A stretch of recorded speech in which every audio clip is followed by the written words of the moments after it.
both certainly not at full strength. No, definitely not. A lot of injuries on both sides, and yeah, you got to feel sorry for Coro because this would have been the week to have all these players that they've had in over the last couple of weeks. But yeah, unfortunately they're not there. But yeah, I think it should be an all right game till half time, and then I feel Albury's class will probably show through in the second half once Coro's taking a bit tired. Bit of a statement game, I reckon. I reckon Albury should really put them to the sword. Be 80 points, I reckon. They need today. To. Yep, yeah, I reckon. They were big bit winners. Of a statement just to say we're still here. Yep. Early in the season, they were big winners, and we did mention a while ago, Mont, that percentage they gained that day. You know, could be massive. Could be handy for them, and they battled to try to make the top 5. All right, the game here today, we had Zach Pefferdbridge, the fullback for Myrtleford, who's out with a week's suspension today.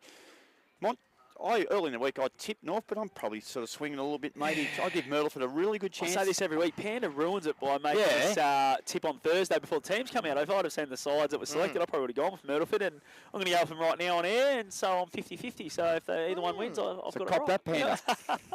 Vax, you're the man of reason here. What are you thinking? Vax is leading the O&M live tipping too. By that far, he cannot be caught. I do really like Myrt, but I just think that North demand the respect. They've been in good form all year. They're 7-3, so I'm going to go North just. No, that's a fair call too. Yeah, I think it's a genuine 50-50 game. Maybe just with Coleman coming into the side, and he's got jersey number 59.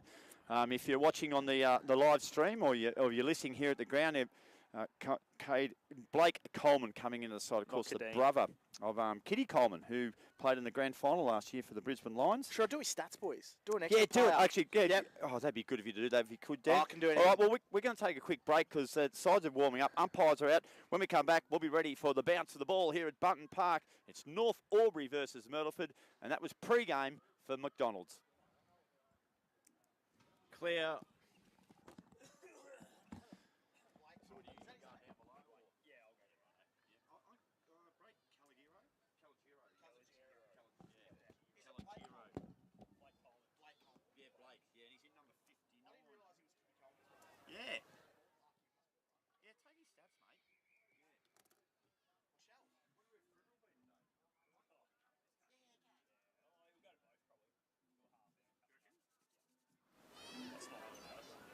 Bucky's a resemblance of Panda.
Look at Panda struggling to get across the ground here. Panda looks sore. He looks red. He looks like a tomato. Look at him. It only stands out because of the colour of his hair. God almighty, eh? How long we got there, Nave? You got a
Great to have your company ahead of a big clash here at Button Park, North Albury.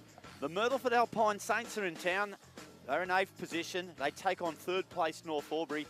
Don't let the latter position fool you, Dan Vaccaro, because we think this one is going to be hotly contested. Before we go any further, we're going to go down to boundary side. Scotty Montgomery is down there. And Mont, tell us about the toss and any wind advantage there today. Yeah, toss is won by Myrtleford and there by Mitchy Del Bosco. They're going to kick towards the club room's end, and there's probably a 2-goal breeze heading that way, I feel, down towards the Lawn Bowl Centre. So, yeah, Myrtleford kicking with the breeze to start off with. Now, of course, joining us very shortly will be Blake Panda Escott, and we'll be able to get our complete appraisal of conditions because he's just played a full game in the twos, and I think Panda's just joined us now. He's darted up the ladder. He's done well, mate. You're still hot. You're the only bloke here who's got a polo on. Mate, well done. What are you talking about, Big Mac? It's very Congrats. warm out there. Conditions are great. There's a little bit of wind going to the club room's end. I can tell you that right now, Big Mac. But no, looking forward to this game. As you said, I think it's a 50-50 game. Yeah. Surely you would have jumped in the ice bar for recovery straight after that, Panda then? No ice bars. No ice Monty, bars? no Or shower. is that later on? No shower. That'll happen a little bit later on. We're fighting off hypothermia, and he goes, it's so hot out there. Well, we can see down here, Blake Coleman has made his way down into the forward line. Looks like he's going to play pretty deep today too. Yeah, he's kicked 7 goals for Williamstown this year, Robbie, in his 8 games. So he's obviously a small forward down there, and yeah, he's going to be exciting to see how he goes. George Goody there in the middle of the ground alongside Fraser Dale. We're not too far off the start here. Conditions are almost perfect. And the voice you're about to hear is the skipper of the O&M Live commentary team, Blake Panda Escott. Here we go, underway for A-grade oils and batteries here at Button Park. Big 4 points up for grabs. Goody and co in there for the Saints. Here's Fraser Dale, Archer Gardner. Was he grabbed high? Umpire said yes, free kick to North Albury. Still in the middle of the ground. They're wearing the pink jumpers today. They look great. In awareness for breast cancer. Poor kick from Gardner, made winter work at ground level. Flicks one over the top to Big Co, straight through his legs. In comes Riccardi, flicks it out to Young. Back to Riccardi at half back. Goes down the wing, and here's Blake Coleman on debut, marking on centre wing, right in front of our commentary position, Big Mac. Right underneath. You've seen enough footy during the twos, Panda. You got a first-hand accident there right underneath us. So we're off and running. Capillari's kick's not a good one, and it has been marked by Archie Gardner, who's made a good start to the game. Gardner takes the game on, kicks the ball beautifully to midfield, finds Winter. They've got a bit of room to move here. James Webb gathers it. He's a quick young player, kicks a beauty, and it's marked on the fly by Foster Gardner. He goes short, and his kick has also found a teammate, Nathan Dennis, the man who got a lift of training the other day with Panda. Good start, Mont. Yeah, how good was that kick going back inboard there from Archie Gardner? Really took it on, found the teammate, and then the movement from Dennis inside 50 to be able to get on that lead into a leading lane, and a nice little find from little Archer's brother there. Good finish there from the North Albury boys. He kicked a massive goal for the Hoppers in the dying stages of the game last week at Martin Park, which resulted in North Albury getting home by a point. He kicks this one, 40 out, directly in front. He's got the journey, but he's pulled it to left-hand side. Minor score, we're on the board here, just under 2 minutes gone. First quarter action for A-grade oils and batteries. And the next voice you're going to hear is Blake Escott. Before that goal, though, Big Mac, he didn't have his kicking boots on at all, Nathan Dennis. So he would have liked that one early just for his confidence. Del Bosco's in a bit of trouble here. He's been caught high by Keith Talent. Still in his own defensive 50, Del Bosco. Beautiful day for football. Sun shining. The best day we've had all week, Big Mac. Here's Fraser Dale. He goes short. This is Bowen Calagero. I was all lined up to do a lift of training with him this week, Big Mac, but something happened at work and wasn't able to do it. Flat tyre. Goes down the line. Has it stayed in? No, it's out of bounds on the full. Right in front of Scott Montgomery, boundary side for Elite Building and Construction. Yeah, you see the difference between the two teams there. North Albury want to get it back through the middle like they have a couple of times already. And as Mason Ring just pulls him up, says Young Co's got to go around the mark. And Myrtleford just happy to hug the boundary line here. So they just need to make sure they're a little bit careful and make sure they take it on too through the middle of the ground and take North Albury on. So Co, he's a little bit indecisive at the moment. Now he winds up. Gets a high up and under kick. Sun in the eyes for all players there. That one will be knocked out. Oh, no, he's going to claim the mark. Josh Minogue, he's taken it. 3 ends on that. Minogue might have got away with one there. He's 70 out from goal. He'll pump it deep into the hot spot for the Hoppers. Plenty of numbers at the ball. Up it goes. Almost marked there. Might have been Dennis in there involved.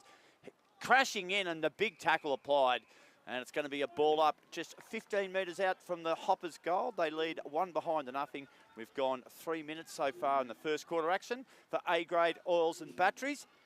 Quick snap by Winter, goal! Gee, that was clever. He read it beautifully around the stoppage, and Winter puts through the first goal of the afternoon. And they get a good start here, the Hoppers. They've dominated territory. Dan Vaccaro. Yeah, you nailed it, Robbie. They have dominated territory in the first few minutes. And Caden Winter, he's been really...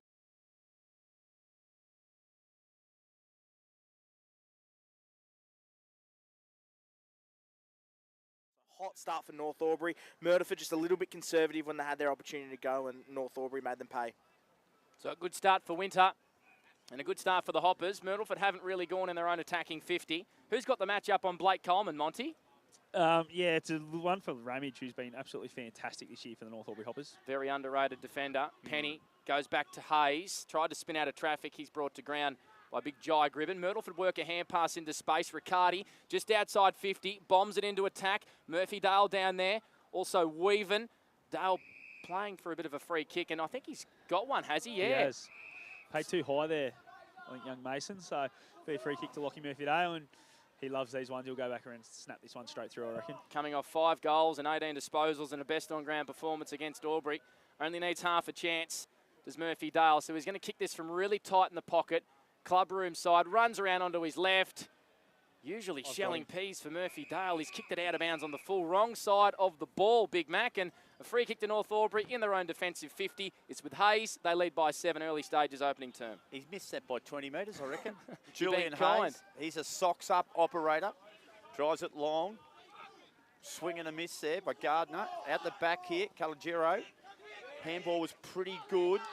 Now there's a good tackle there by Gardner. That's Archie. They're going to get a ball up right in, a boundary throw in, right underneath us, right in front of you, Scotty Montgomery. And that breeze doesn't seem to be affecting the kicking so far. No, not so far. It's probably, as I said, only a 2-goal breeze, but it is definitely favouring the Myrtleford on the ground. Yep, Gribben and co in the ruck contest. All the big ruckmen for both respective sides injured today. Back up rucks in. Duncan hand pass it straight to a Myrtleford player. It was Capillari. Duncan goes back in again. Capillari ran out of turf, boundary throw in right in front of our commentary position as we go to Dan Vaccaro on our 40-wing stat sheet. Yeah, hot start by North Albury. Caden Winter, 3 disposals and a goal for him. Julian Hayes and Archie Gardner all getting their hands in the footy early as well on the 40-wing stat sheet. That's a magnificent throw-in from one of my favourite umpires. He's the best. He's a gun, little fella. Del Bosco knocked off the footy. Broomhead was good, intercepted by Josh Maraca. Gave up ground, handball back to Calogero. Kick, left foot kick to centre wing from behind, flying high. East, he is a beauty. Jackson East, kick's not that flash. Done a lot of work for his teammate. East was there to back it up. Another ball bobbling around. Jack Penny with poise. Got it back nicely. Now's a chance for George Goody. Pumps the ball inside forward 50. One out. Good defensive work there by Reece Grant. Handball in a hurry back to Ferguson. And Ferguson's handball relief has been intercepted by Timmy Broomhead. Keeps the ball in magnificent. Left foot kicks a bit risky. 50-50 play here. Goody's there. Maraca's there. Maraca won it. Goody tackled him. Spun him around like he's going to set him down for a dance.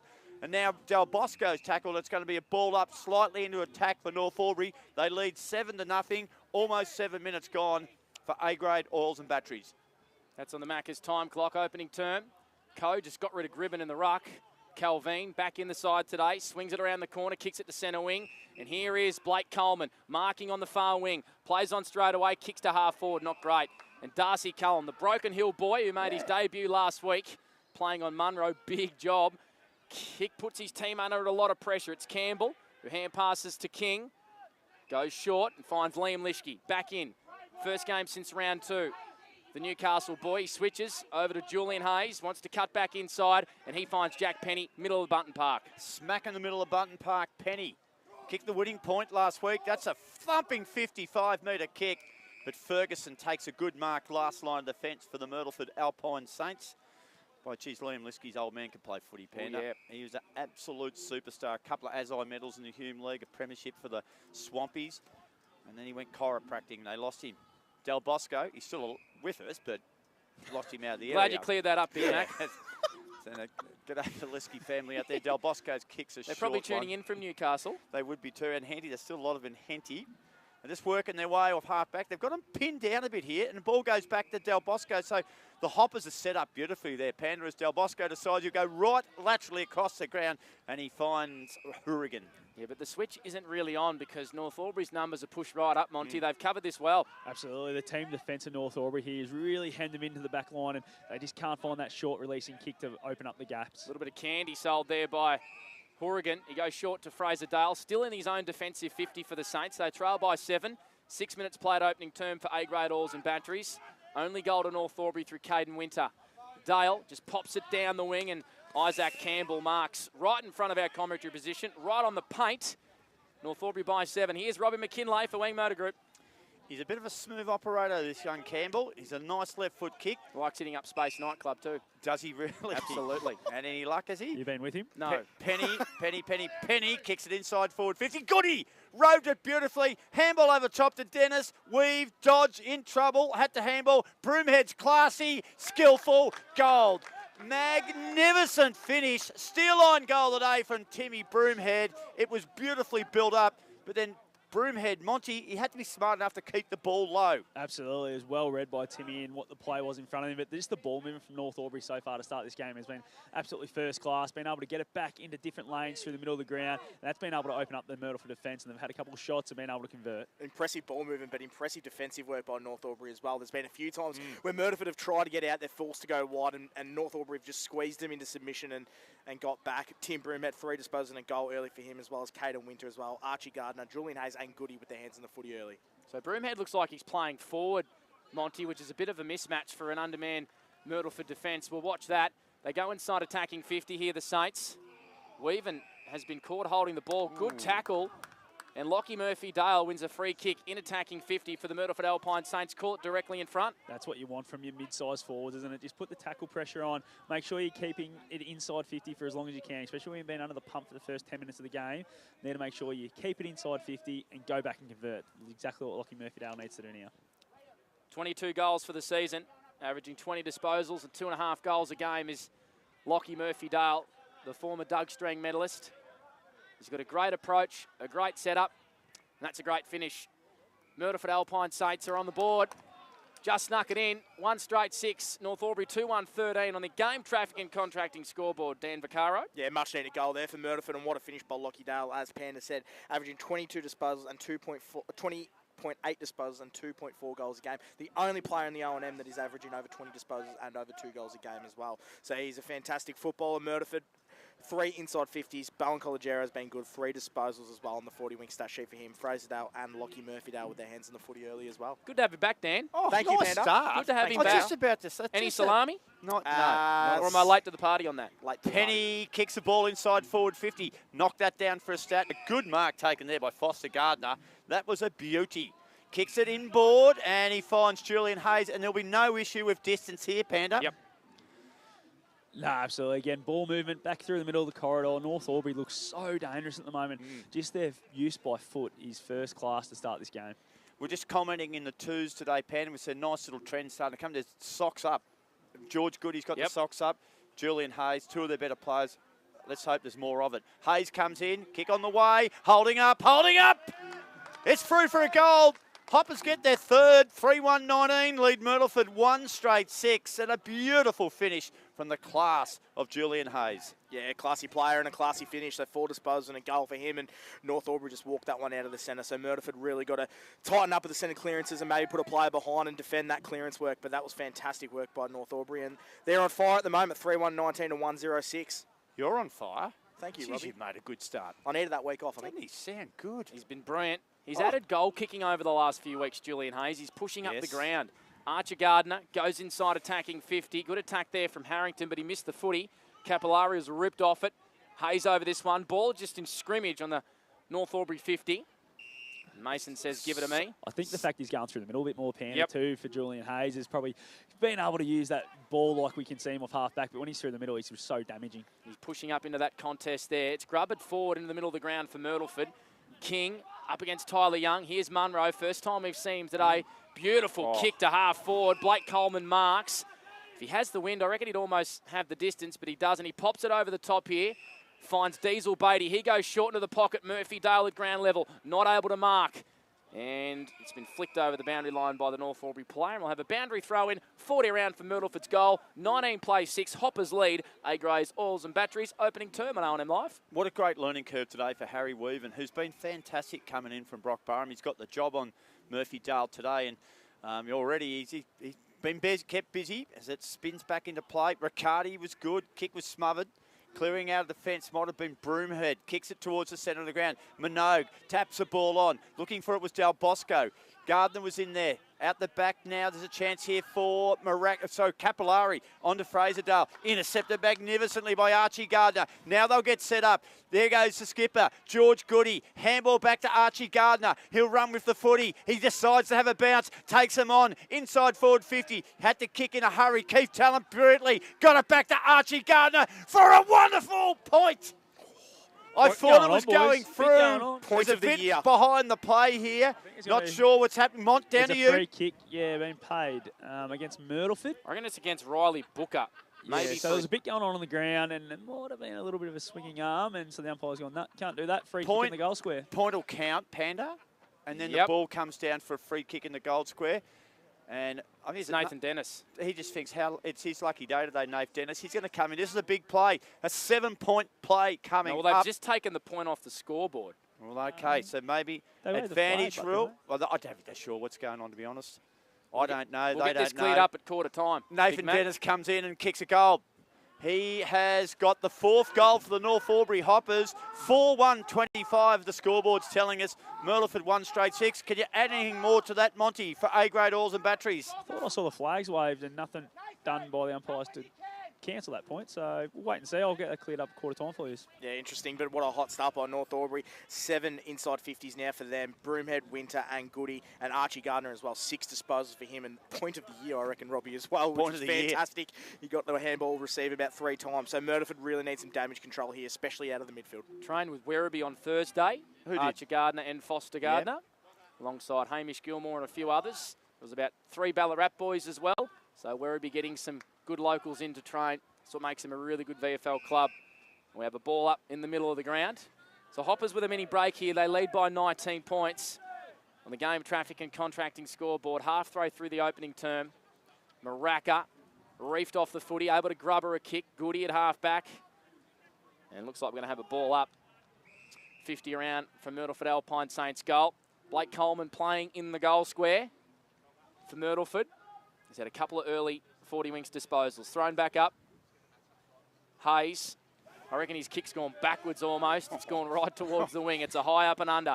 Cooper McIntosh there with Diesel Beatty. Coming in and lending a hand was Calvin for the Saints. Has a hand pass option down the line. It's Harrington. Does well to keep it in, but his hand pass is intercepted by Hayes. He gets it to Duncan, and the Hoppers are away on centre wing. They are. Winter, good hands, clever. To Jack Penny, he's a penetrating kick. Josh Minogue marks now. He might kick it over top. There's a chance here for Talent. Talent's leading the chase. Talent, Keith, can he get hold of it? Ball keeps bouncing, carrying, and it's a behind there. Talent thought he might have been interfered with there momentarily. The Hoppers get another point. They're looking sharp, 4-2-26. Lead Myrtleford 1 straight 6. Dan Vaccaro for 40 wings. Yeah, give us something. Can get very ugly for Myrtleford here if they don't start putting in some damage control. Julian Hayes up to 6 disposals and a goal. Caden Winter 4 and a goal. And Tim Broomhead 4 disposals and a goal as well. It's a mirror image to the game at the same time last year. North Albury got right out of the blocks, but Myrtleford worked their way back into the contest. Diesel Beatty gets around Gardner. Hard thing to do. Lowers the eyes inside forward 50, but it's chopped off by the half-back line of North Albury and Jack King. Ooh. He's got it at half-back. Has an option out wide. It's Kieran Duncan, but it's too wide. It's out of bounds on the full, and a free kick to Myrtleford. Del Bosco right in front of Scotty Montgomery. Del Bosco goes short, and here is Frazerdale. Big Mac. Yeah, he does, Frazerdale, a colourful character. Capillari on the flight, great closing tackle there. Might turn the ball around. Ball spills free. Coleman quickly snaps over his left shoulder. Goal! Brilliant work from Blake Coleman. Steel line goal of the day contender. And the Saints get their second. North Albury lead 4-2-26. Myrtleford 2 straight 12. How about that, Monty? Yeah, a bit of magic with that crumb there, wasn't it? Super clean and on the boot straight away over the head. So really smart play. And Frazerdale just got it to a dangerous spot. Read the game well. Got the hands ball to get quickly to Capillari, and away they went. So really good there from the Myrtleford Alpine Saints. Yeah, good finish there by Blake Coleman. 4 disposals and a goal from him. You can see why he plays VFL. But Fraser Dale's been good early. He's up to the 5 disposals and setting up that one there for Blake Coleman. So Myrtleford, much needed goal. Fraser Dale wearing the glove too. I like it. Luke Darcy style. Here's Maraca, able to extract it. Good kick to half forward as well. Munro marks. Good game of footy. It is indeed. It's quick. Munro lowers the eyes beautifully. Capillari all on his own. 40 out. Looks like he's going to have a shot on goal. Very confident there, wasn't it? As soon as he took the mark there, Tommy just pointed to the post and said, I'll put this one through, boys. With this breeze, probably backing from here, he'll probably try and arch a little bit and get on the run because he's a very nice kick when he is on the run for goal. Tommy Capillari played a game at North Melbourne VFL earlier in the year. We didn't win that one. A good string of games is Capillari. Bit stiff not to get promoted. I think so. Hey, you're only as good as your last game, Robbie. Exactly. On a roll. Capillari, set sail from 45. He's got the distance easily with that wind, but not the accuracy. Minor score.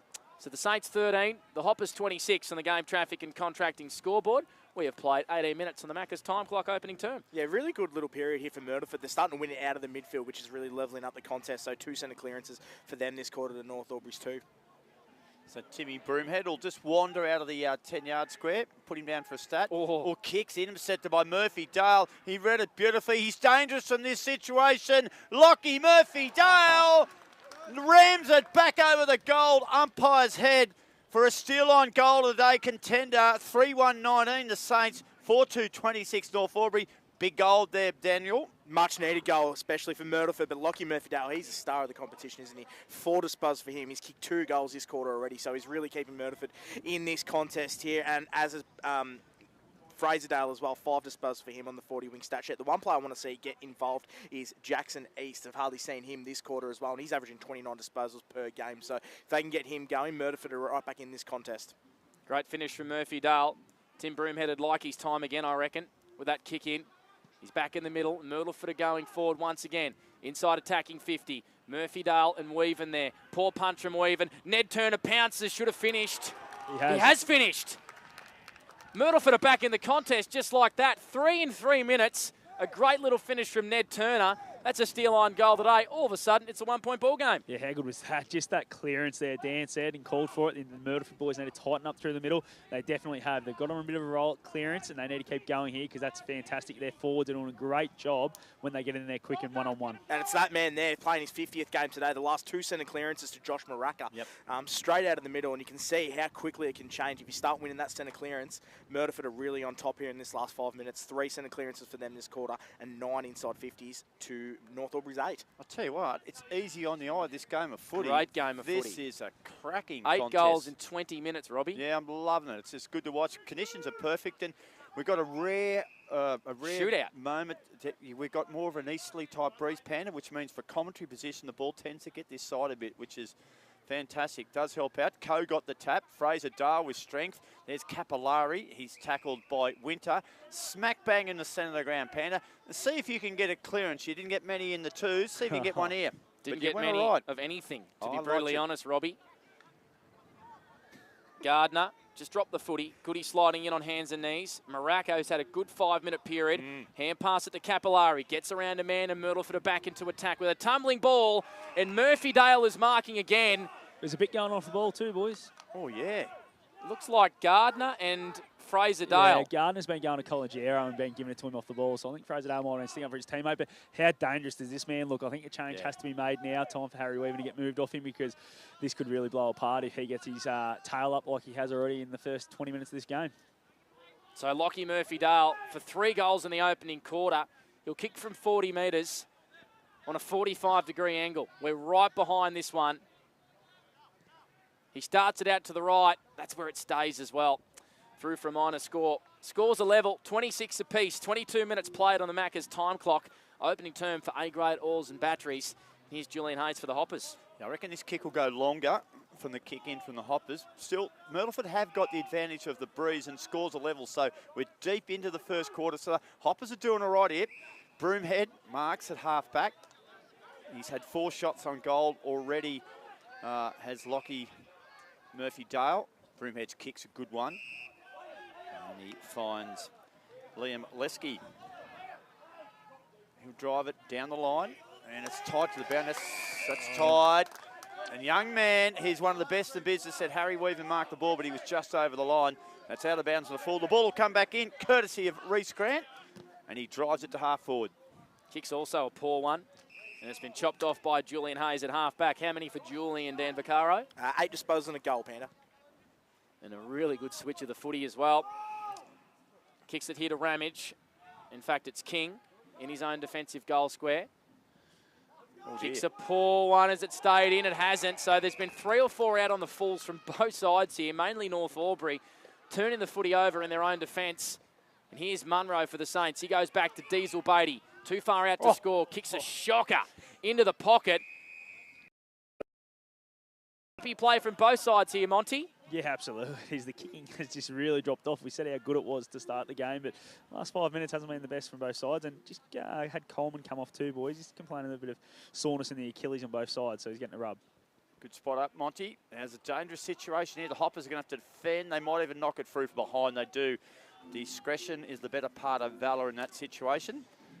And now Timmy Broomhead is going to take the ball back and bring it back in, Panda.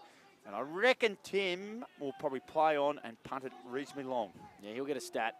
He knows what the go is. Short. There you go. Go short to Weaven, who nervily brings it out of defence. Kicks down the wing. Minot gets 2 hands to it. Drop the mark. Follows up with a good tackle, and it's a ball up right on centre wing. Dan Vaccaro, 40 winks. Yeah, well, what a fantastic job Myrtleford are doing, just keeping the ball in their half of the ground too. And they're doing a really good job at it. Lockie Murphy-Dale, 5 disposals and a goal. Maraca, goody, with courage over the footy. And would it be worth maybe looking at Josh Minogue just playing cross half-back the last couple of minutes this quarter? They've done okay. Now, we know how North Albury just don't really slow the game down, and they like to keep taking it on the whole game, so I don't think that will happen. Righto, Maraca over the footy. He was tackled by his own man. His own player, it might have been Tommy Capillari, almost sat on him. That's why the ball couldn't come out. No, it wasn't with East. East does well. High, thumping kick, 30 out from goal. Big fly by Harry Weaven. Takes an absolute beauty. A Mawson's concrete player of the day from young Harold. And he goes short. And it's going to be intercepted by East. East spots a player on his own. It's Murphy-Dale. And it's a big turnover, that one. Monty, you saw it. Murphy-Dale plays on and kicks his 3rd goal of the match. Into time on, and Myrtleford now extend their lead out to 7 points. And at one stage was North Albury leading by 19. Myrtleford back in the game. Yeah, Myrtleford are playing fantastic football at the moment. And that man, Lockie Murphy-Dale, he's best on ground by the straight at Flemington, Robbie. He's up to 6 disposals and 3 goals. He's starting to dominate this contest. The small forwards for Myrtleford are really coming to play. We saw Blake Coleman go off earlier, but he started well too. 4 disposals and a goal for him. And Myrtleford just getting the job done at the moment. They're winning it out of the centre and they're keeping it in their 50. Pretty easy game. You win clearance and contest and you get the ball in your attacking 50 to dangerous players. So they trail by 19 points, the Saints, at the 14th minute mark. They're now in front by 7. The last 4 goals, Del Bosco's in trouble. Able to get around Gardner at half-back. Kicks to centre wing. Reynolds, as he pushed in the back. Umpire says no. Calvin. Hand passes out here to Big Jai Gribben. He goes out wide to Diesel Beatty, who gets around Liam Lischke. The kick was smothered from Beatty by Reynolds. Good contest here on centre wing. And it looks like we're going to have a ball up. No, umpire lets it go. Broomhead onto Gardner. Good hand pass inboard to Winter. He knows he has a man. It's Ramage. Ramage puts it on the boot, floats it to half forward. Good contest here between Talent and Forrest. Talent was brought to ground. Going in hard here was Gardner. Finds its way to Winter. 50 out. Kicks it to the top of the goal square. Minogue up against Grant. Grant did well. Minogue at ground level follows up goal. The Hoppers get one back. They break a run of 4. It's back to 1 point. Minogue's got his first. 32 plays 33. Scotty Montgomery for Elite Building and Construction. They needed to break that momentum Myrtleford had there, North Albury, and it was fantastic. Josh Minogue, that's what you want to see from your big fellas. If they don't take the grab, bring it to ground level and be able to work at it then with a bit of agility. Yeah, great work there. And what I like, a 10th goal of the quarter, and still a little bit of stuff going on there, sort of behind play. And Mitchie Dale in the thick of it. What I love about North Albury there, and I reckon, Monty, exactly what you said 2 or 3 minutes ago when I suggested maybe Minogue goes down back. He kicked the goal because they took the daring play through to the middle of the ground there. Chain of handballs was really good, and it's just it's a style of football that's going to hold in really good stead going forward. It's a ripping game of footy, 33-32, Myrtleford lead, and it doesn't get any better than this. Del Bosco, clearance, kicks it, tumbles it into half forward. Oh, Booker was held without the footy, was he? Yeah. He appealed his case, and the judge said, yep. And he's won it. Well, as soon as they've got it in when it's one-on-one, North Albury defenders have looked a little bit worried at the moment. They're giving away a couple of cheap free kicks. So they're just going to make sure Myrtleford that they take their opportunities when it's in there, because they've had the momentum for a long time now and the scores are still level. So Riley Booker will have a set shot. He's got the breeze right behind him here. He'll kick it from around about 45 metres out. Kicking to the North Albury Sports Club end. Kick on its way. Will this be the 11th goal of the afternoon? It certainly is. Beautifully tracked straight over the back of the gold umpire's hat. And Booker gets a goal for the Alpine Saints. They extend the lead to 7 points, 39-32, and that's on the game traffic and contracting scoreboard. Yeah, what a fantastic opening quarter to watch here. And Myrtleford Saints are just playing brilliant football this last sort of 10 minutes. And Monty mentioned it before, the reason why North Albury's defenders are getting so worried is because they're getting it in really fast and unpredictable as well. So Myrtleford playing great footy, and it's on the back of Lockie Murphy-Dale. 6 disposals and 3 goals for him on the 40-wing stat sheet. Can't remember the last time I was at an O&M game where there was 11 goals in a quarter in an opening term as well. Great to see. And a free kick for holding the ball going to the way of Capillari. It's against Penny. They've certainly got the momentum here. The Myrtleford Alpine Saints, they've kicked 5 of the last 6 snagger rolls. And here's Gribben. Goes to Calagero, the Shepherd and Swan boy. Beautiful kick back into the leading lane, but Hayes getting in the hole takes a nice intercept mark for the Hoppers, who will look to just take the sting out of this one. He goes out wide to Broomhead, still in his own D50. The Saints 39, the Hoppers 32 on the game traffic and contracting scoreboard, late stages opening term. Yeah, 29.5 minutes gone, and that is it on the Macca's time clock. So quarter time here at Bunton Park. What a game of footy. Myrtleford trail by 19 points halfway through the term. They've got it back. They lead it by 7, 6-3-39. They lead North Albury 5-2-32. And a terrific game of footy, Panda. Absolutely. Let's take a break here on O&M Live. Second quarter action on the other side of this. We'll cross down to Scott Montgomery. We'll find out what the coaches have to say. It's a shootout at Button Park. And on O&M Live, you won't miss a thing. What's your future look like? Where do you want to be? Shaping lives through nursing? Building communities through community services? Maybe caring for animals through veterinary science? With GoTAFE by your side, you can make it happen. From agriculture, hospitality, health and wellbeing, trades and education, to hair and beauty or creative, learn real skills for real jobs and careers right now. With GoTAFE, you've got this. Search GoTAFE today.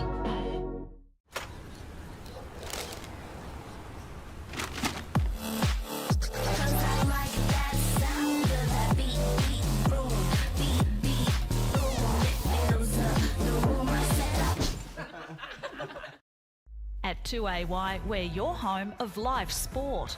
Every weekend, we bring you the best live broadcasts of the Ovens and Murray football and netball. Listen this weekend on your radio or the 2AY app.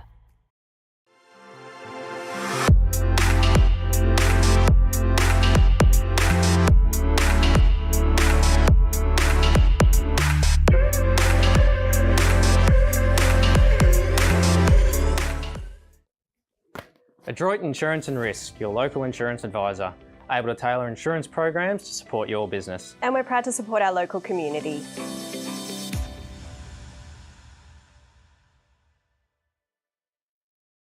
.0% alcohol. This changes everything.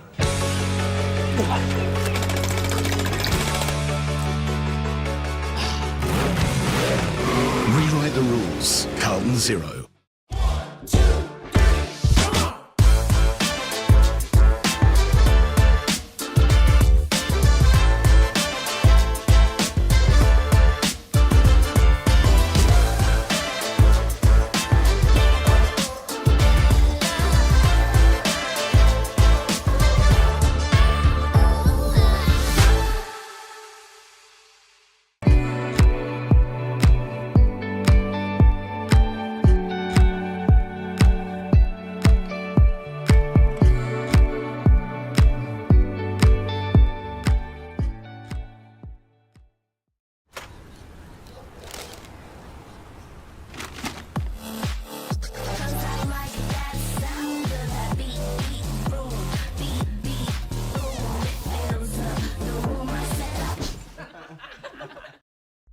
At 2AY, we're your home of live sport.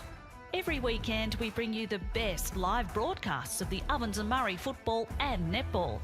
Listen this weekend on your radio or the 2AY app. Pain or injury can stop you from living life to the fullest. Albury Wodonga Private Hospital specialises in advanced orthopaedic services and offers a full range of care from diagnosis to surgery and rehabilitation. Get back to the life you love with our support.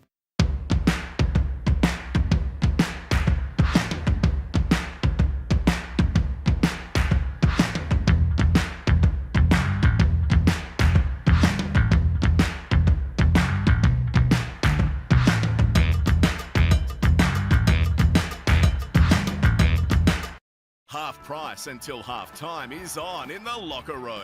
Watch Friday night AFL footy action live on our big screen and get half price selected beers until half time. On now in the locker room at the SS&A. The Ovens and Murray Football League is proudly sponsored by Opal. Thinking packaging? Discover Opal.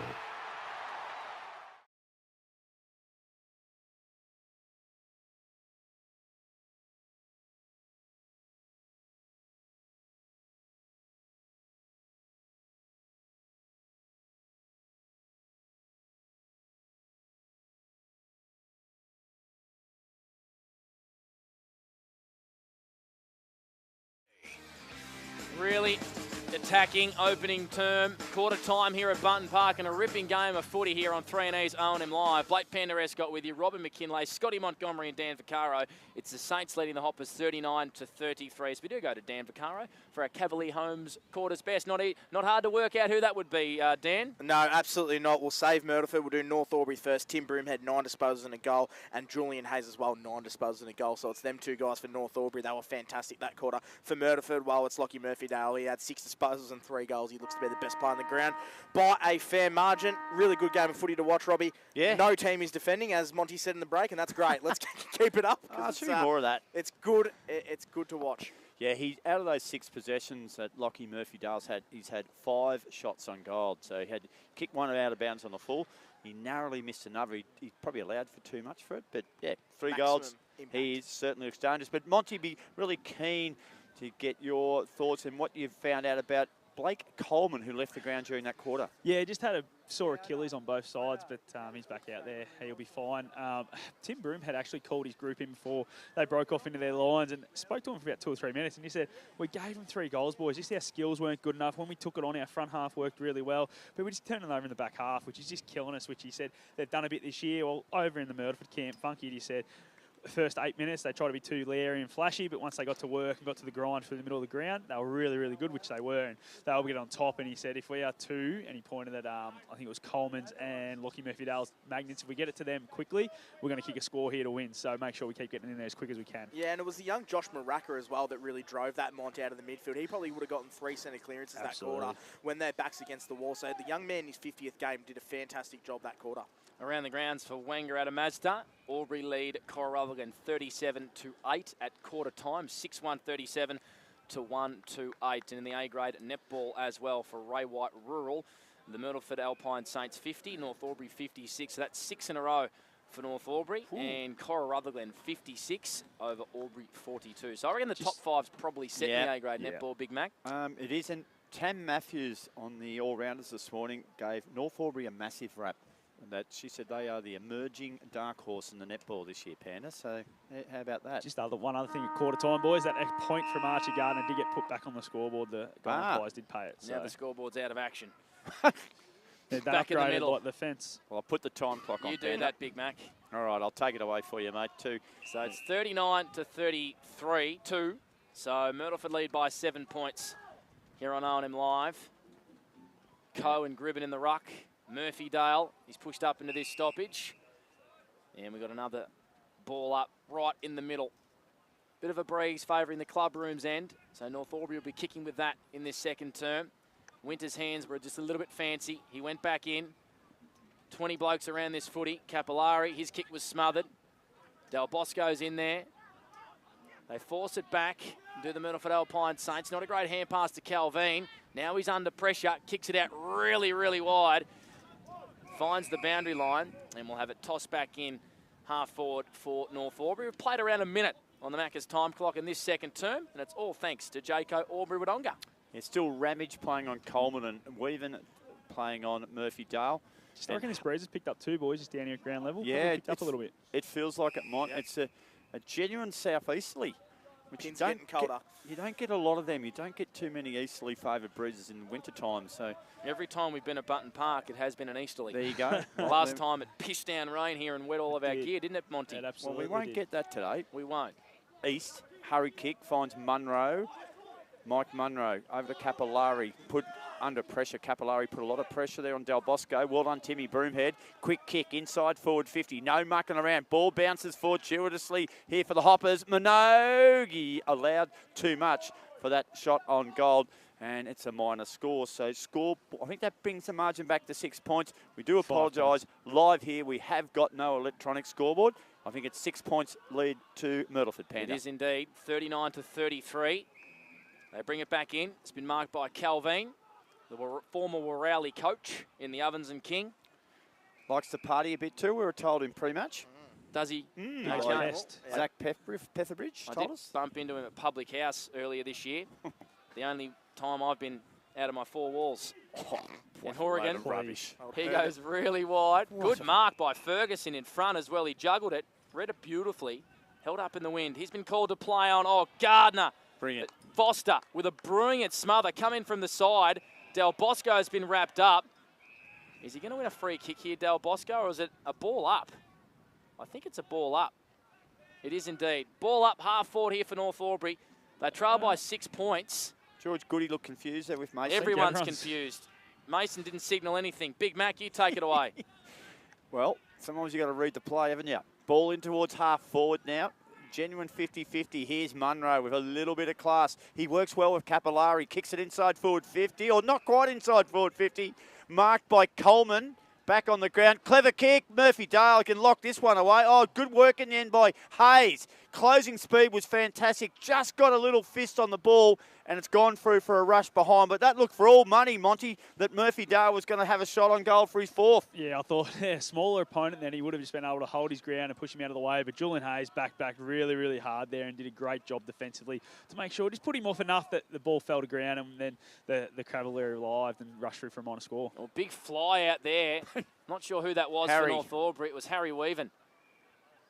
We're going to have a stoppage, potentially. Far side of the ground, no. Somehow Broomhead gets the ball onto Winter. They link up through Goody. He goes out wide to Gardner. Here's the run and gun from North Albury. He kicks to centre wing. A genuine foot race. Jack Reynolds up against Riley Booker. Reynolds forced onto his left. Kick to half forward. Minogue not able to mark. Great contest there from Reece Grant. Ball at ground level. Caligero's hand pass was partly smothered, but it was fortuitously onto Booker. East working hard at ground level. Goody wrapped him up. East goes back to Caligero. Boundary throw in. Stalemate right in front of Scotty Montgomery. Boundary side for Elite Building and Construction. Yeah, some really, really tired boys there. Been a couple of really big efforts there, especially Caligero. He's blowing big time. So we'll just keep an eye on him, see where he goes. C&V Truck and Bus. Good news. Scoreboard is back. It's 40-34.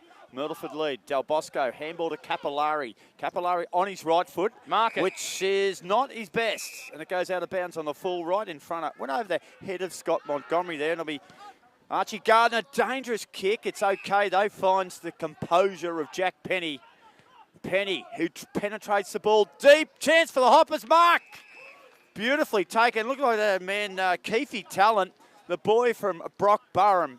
Will go back, and he's a genuine goal kicker, this lad. He loves a goal, and he knows where they are, Monty. That kick there from Penny was fantastic. This made Talent run into that space over the top of a pack, and it was, yeah, just one of the best kicks we've seen today, actually. The way he dropped it in the hole, and Talent moved onto it beautifully and should go back and put this one through. He'll just put it a little bit to the right-hand goal post, will Keith Talent. And he pushes it straight at the left-hand goal post, and it's not coming back from there. It's a minor score. So they've had a couple of chances here, North Albury. Minogue missed, and now Talent's missed inside the first 5 minutes, which means North Albury lead it by 5 points. This is the second quarter action for Jaco Albury-Wodonga. So the Saints by 5, 40-35. Good kick out of defence. It's been marked here by Myrtleford's number 51, and I have no idea who that is. Maraca on centre wing. McCarroll. tripped over his own legs. McCarroll, there we go. Must be on debut. Fraser-Dale, hand passes to Turner. Good pressure here from North Albury. Capillari keeps on going. Good effort. Myrtleford are inside attacking 50. Ramage has to get around one. Finds a hand pass to Reynolds. Goes back here to a teammate. McIntosh puts it out of bounds on the full. Good pressure from Myrtleford. They win it back in half forward through Lockie Horrigan. He's got options short. Doesn't use them. He's too far out to score here, big Lockie Horrigan. Robbie's man. I love this lad. Kicks it into the hot spot. Why not? Coleman out the back. Not able to mark. Forces a contest. Winter does well. His kick's been chopped off at half forward here by Ferguson. The Saints by 5. Here's Robbie McKinlay. Ferguson's kick looks for Murphy Dale, and he's all on his own. Too much room there. Harry Weaven was 15 metres from him. There was a beautiful kick too. And Murphy Dale will go back and have a shot for his 4th goal, Mont. I think when North Albury win the footy, Harry Weaven's just trying to get too offensive against one of the best small forwards in the competition. He just needs to make sure he knows where Lockie Murphy Dale is at all time, just within 4 or 5 metres. You don't want to give him too much leg rope. What we saw there, quick turnover, he gets out the back and gets another shot on goal. Yeah, I think it's a pretty good summary, Mont, of what's happening there. And it is a dangerous situation because it's a run and go game, this one. Turnovers are happening. Things can happen real quick. So Murphy Dale, you kick from the scoreboard pocket. Myrtleford lead by 5 points. Kick on the way now. Gosh, that's a good kick. That is beautiful drop punt. Still on goal of the day contender. Murphy Dale has 4, Myrtleford have 7, and they lead it by 11 points. Dan Vaccaro, what's the stats sheet telling us for 40 Winks? Well, really frustrating sort of opening quarter for North Albury. They've had all the play and have put all the pressure on Myrtleford, but they get a really cheap one there. Lockie Murphy Dale, he's just on fire. 7 disposals for him and 4 goals. He's single-handedly keeping Myrtleford in this contest here. They're doing a fantastic job. Bowen Collegiero had a really quiet sort of start to this game, but he's up to 4 disposals already this quarter. Matt Munro, Jackson East, Fraser-Dale all getting their hands on the footy early on the 40 Wink stat sheet. They've made a move here. So Julian Hayes is playing on Lockie Murphy Dale. They've just made a swap there, North Albury. Had to be done. Maracca brought down by Penny. And we're going to have another stoppage inside the centre square of Button Park. 46 plays 35. Saints lead on the C&V truck and bus scoreboard. And if you've just joined us, jumped in your car, Murphy Dale has kicked 4 goals. 4 of Myrtleford's 7. Hey, Mont, I don't reckon Alex Jacobs is out there. No, I think you're spot on, Robbie. I was just looking at that, so I think that's who McCarroll's coming for. Yeah, that's a big blow for the Saints too in defence. So McCarroll, I believe that might be the brother of Will McCarroll. Yep. The big ruckman for Myrtleford. Must be making his debut, so well done to him. Kick to half forward for Myrtleford. Hayes up against Murphy Dale. Reynolds now under pressure. Beautiful little soccer there from Booker. Into the man you don't want the ball in the hands of. Murphy Dale centres it. Coleman wasn't able to mark. Surely that was front on contact. Didn't get paid the free kick. Riccardi shovels it back, and it's been kicked through. I think it's Diesel Beatty. It is. Well picked up, Monty, for Elite Building and Construction. A beautiful little pull back across goals from Murphy Dale. On to Coleman, on to Beatty, goal to the Saints. Another great goal there by Myrtleford, but I don't know how the umpire didn't call front on contact there. That was extraordinary. But what a finish there by Beatty, and Lockie Murphy Dale, again, just getting involved in absolutely everything that's going forward for Myrtleford, Mont. One thing I'm loving from Lockie Murphy Dale today is a couple of times he's passed off. We don't normally see that from him, and he's doing that unselfish thing, but he's getting the reward going the other way. So, yeah, really love to see that.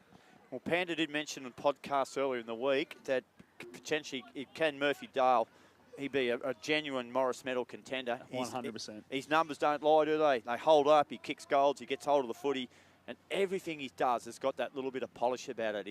He's a striking type of footballer. Fraser-Dale's been good in the middle too. Goody came in, tackled him, reefed the ball away, and George did well there. Maracca's a bit slow to get up after that contest, so just keep an eye on that one, boys. Yeah, he is. He's like a half-open pocket knife. Umpire Clint Harvey flicks the ball in the air. Coe won the tap. Maracca was there. Jack Penny, another long penetrating kick. Good grab by Minogue. Gee whiz, that's a good grab. And again, Penny got some penetration with his kick, Mont. Yeah, he's a great kick, isn't he? When he's streaming through the middle of the ground, you just know that their forwards are going to get every opportunity because he puts it to the right spot every time. And Josh Minogue, he's fumbled a couple today, and he just needs to go back, put this one through, get the confidence up a little bit, because he's a massive key if North Albury to win this game. Terrific grab. And Mawson's concrete player of the day contender. And Josh Maracca not happy there with George Goody from that little insert you're talking about there, Monty. But I couldn't imagine George doing anything untoward. Never. As Minogue will have a shot here, 35 out directly in front. Josh Minogue comes in and nails it for the Hoppers. He's got a couple, or Panda's telling me to do something else. They needed that one with the breeze. They trail it by 11, and we have gone on the CMV Truck and Bus scoreboard. That's on the Macca's time clock. We've gone to an ad break. I reckon we've gone about 6 minutes, Panda, have we? 11. There you go. I'm Close a bit enough. out. 5 minutes late.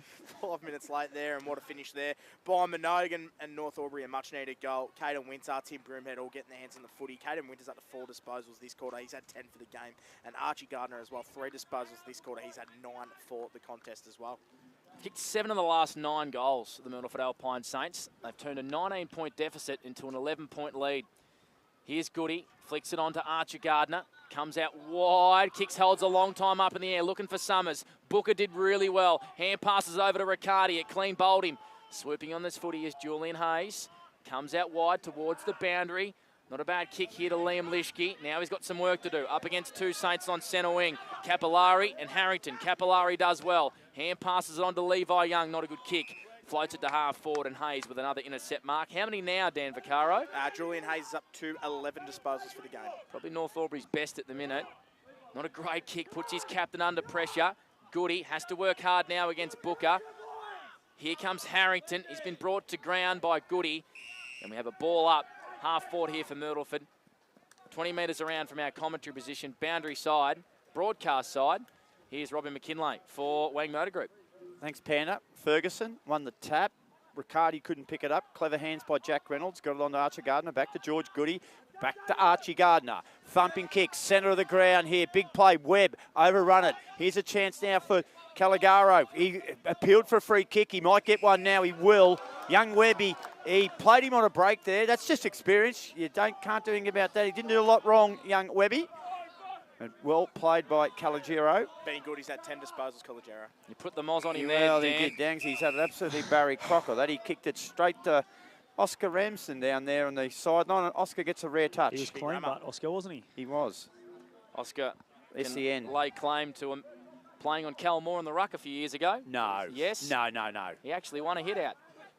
Dale, he's been wrapped up in a big tackle. In fact, he's got Archer Gardner there in a choker hold almost. That is one of the great mismatches, that. It is indeed. Wow. Good wrestling move there from Dale. Broomhead taps it backward. Oh. And that's out on the full against Jack Reynolds there. It came off his foot. No, well, he's got away with one here, Well, the boundary umpire hasn't seen it, but the central umpire has. Jack Reynolds knew it was out in the full too. He did. Boys. So the umpires have converged here. Myrtleford think it's a free kick. And it is. Yep. It's a free kick. Good decision. Well That's done the by right umpires. decision. Yep. Decision. And 50. Mouthing. I have no idea who that's Umpire against. dissent. So a really poor... Monty, what happened? I just heard the umpire say as he was running backwards, umpire dissent, so I'm not sure who it was by, but yeah, he's paid it. Well, he was right near Would have to be Reynolds, young Lesky, wouldn't it? It Well, would have I to would've be thought so. Lishke on the mark.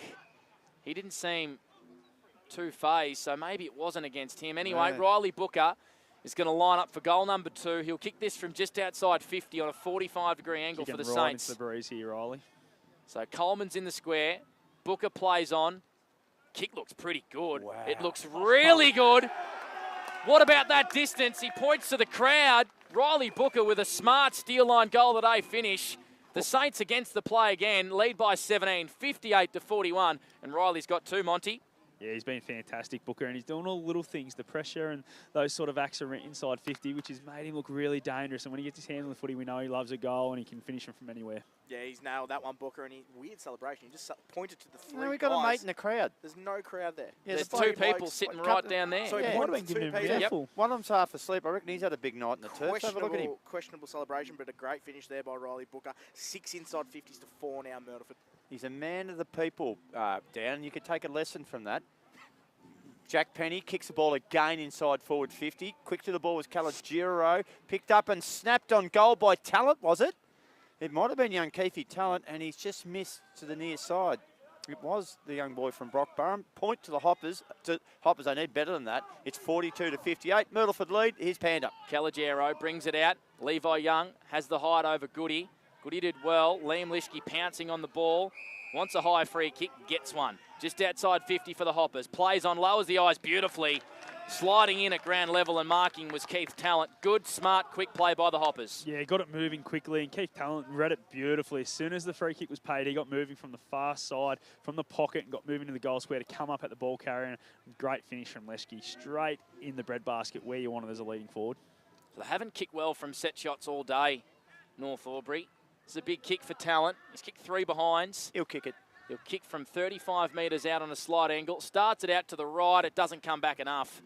And it's through for a minor score from Keith, who has kicked 4 behinds in the opening half. 6-7-43, Myrtleford 9-4-58 on the CMV Truck and Bus scoreboard. Robbie, we've gone 16 minutes, Macca's time clock. We have, and Keith, he's pushing that ball to that right-hand side there. He's over-allowed, compensated. Calogero kicks the far side. That's Gribben. Big unit at half-back. He's gonna pump it up the ground. He goes. He gives that a fair old hit too. Club room side of the ground. Ball comes down to the face of the pack here. Quick hands. Winter's handball was intercepted. Gained by Hayes. His handball went out the back. George Goody's going to have to use a little bit of voice and composure here to support a teammate, which might have been Ramage. And now it's Archie Gardner who has the ball in the centre of the ground. Big build-up coming hip here. Gardner drives it long. Inside forward 50, coming on a long run. Talent was from behind. Ball comes to ground. Good work there by Dale. His kick across the ground. Will it stay in? I don't think it will. Big chance here for the Hoppers. Oh, Campbell sweetly around on his left, and it's a beautiful pass, and he'll get 50 here. Minogue will get 50. Just silly play there from Mitchy Del Bosco. He made a tricky shot, come into an absolute soda, and the Hoppers will get the margin back to 9 points here. Yeah, especially with that win, that would have been a real tricky shot for Joshy Minogue, and Mitchy Del Bosco just got frustrated. I think he was involved in the play a bit earlier, so yeah, it just wasn't good enough from him, especially when you're a leader of the club.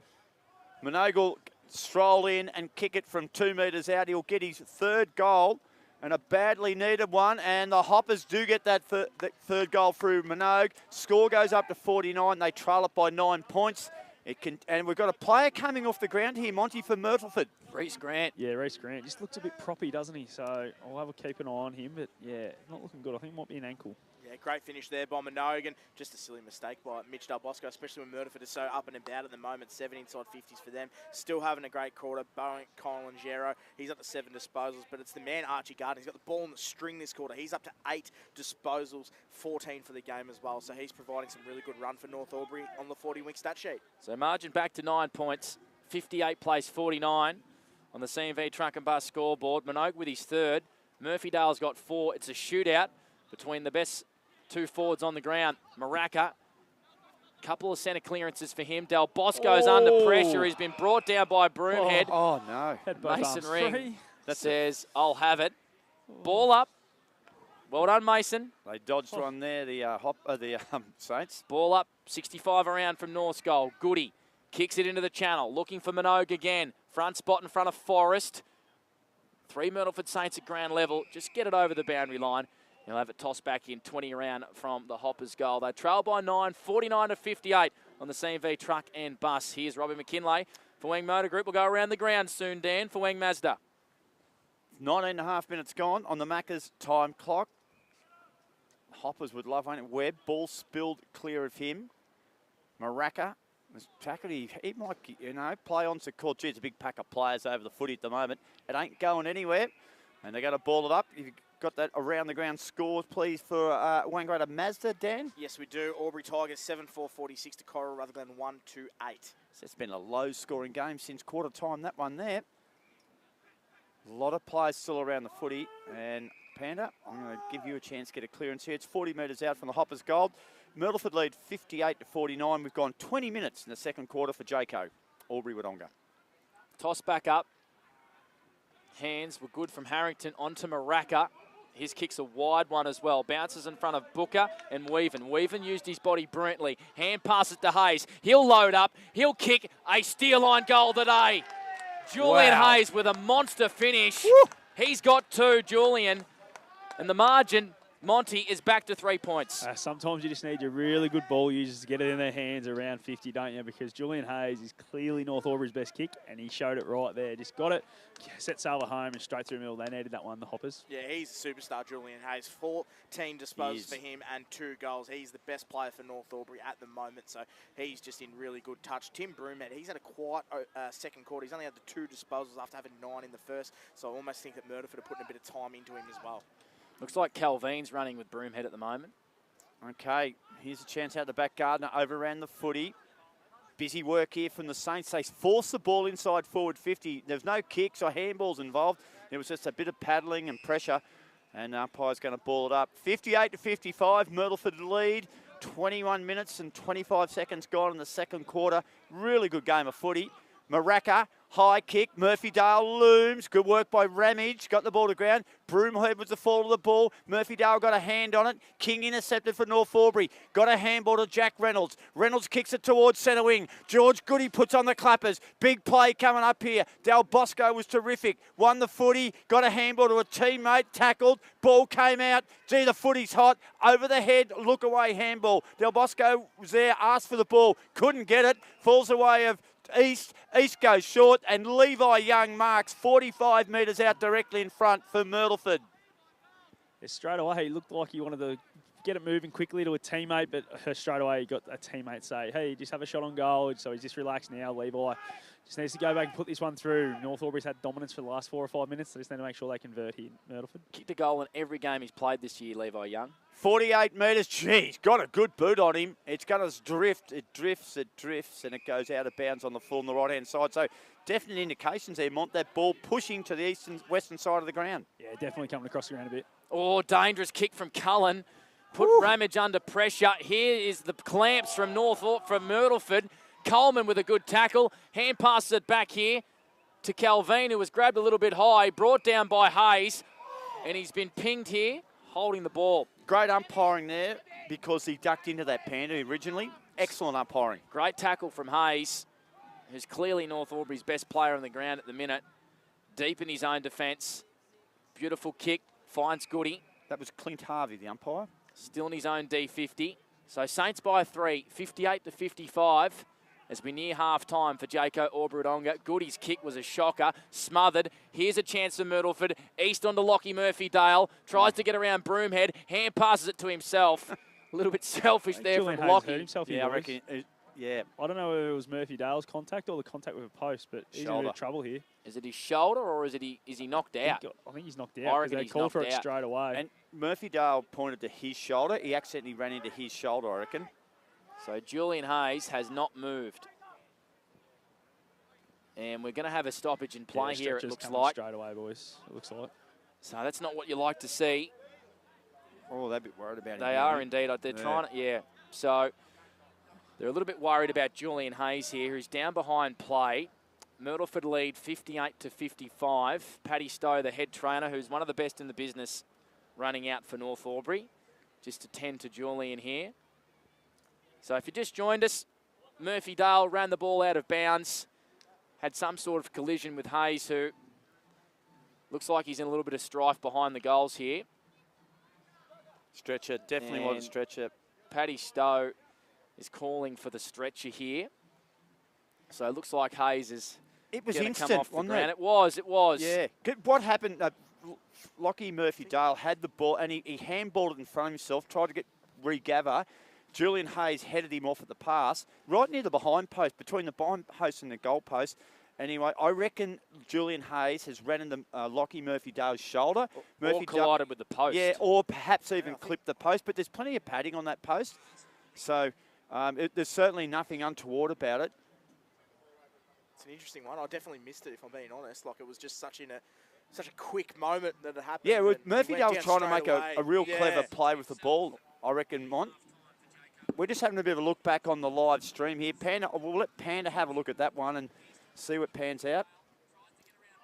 He definitely hasn't moved, boys. So yeah. It was really innocuous. It was very innocuous. So Hayes seemed to collide with Murphy-Dale. Definitely his shoulder. Definitely his shoulder. He didn't really do anything. It almost looked like an elbow or shoulder, yeah. And Hayes is in a fair bit of strife here. He went down very quickly. So we've got a stoppage in play here. If you're listening on 15/663 or watching on the live stream, we might take this opportunity to go around the grounds for Wangaratta Mazda. And thoughts with Julian Hayes, who looks to be in a fair bit of strife here for North Albury. I think, Panda, one thing we need to take notice of is the timing. Yep. So I reckon that happened about at the 22, 23-minute mark. It's just ticked over 26 now. If for some reason, mark. If you cannot get an ambulance here, I think is it 30, 35 minutes? They'll call half time. No. No. What could happen? The game could be called off because if it happens before half time, the game is null and void. You're right. Yeah, well, it gets called a draw. This has happened a couple of times in the Hume League this year. If it was after half time, they're getting him off the ground, but Robbie, so that will be null and void now. So he's on a stretcher, which is the main thing. And one thing about that, Mott, too, that was actually happened when he landed, he was off the ground. He was behind the boundary line, behind the goals. So, I think it was just my initial reaction watching the play. You're watching a clever forward trying to make a play. Julian Hayes read it. He intercepted. He thought, I've just got to put pressure on him close to the boundary so he doesn't regather. They're both sort of close to the ball. And, it's a collision, a simple collision like that. And and Lockie Murphy-Dale pointed to his shoulder. He just ran over to check on Julian Hayes, who must be talking. He looks like he's got his head up there, Julian, on the stretcher. So well done by Lockie Murphy-Dale.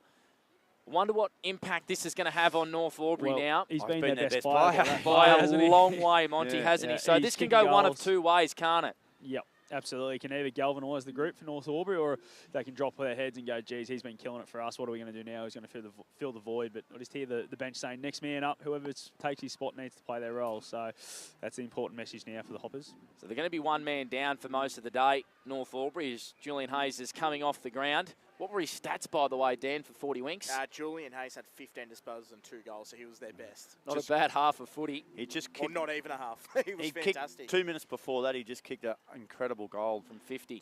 Yeah. So you take it away, Big Mac. It's a ball up or a boundary throw inside Myrtleford's attacking 50. Late stages, second term, they lead 58-55. It's a big throw in too. From behind, Harry Weaven tapped it cleverly to Jack Penny. Kicks it towards half back.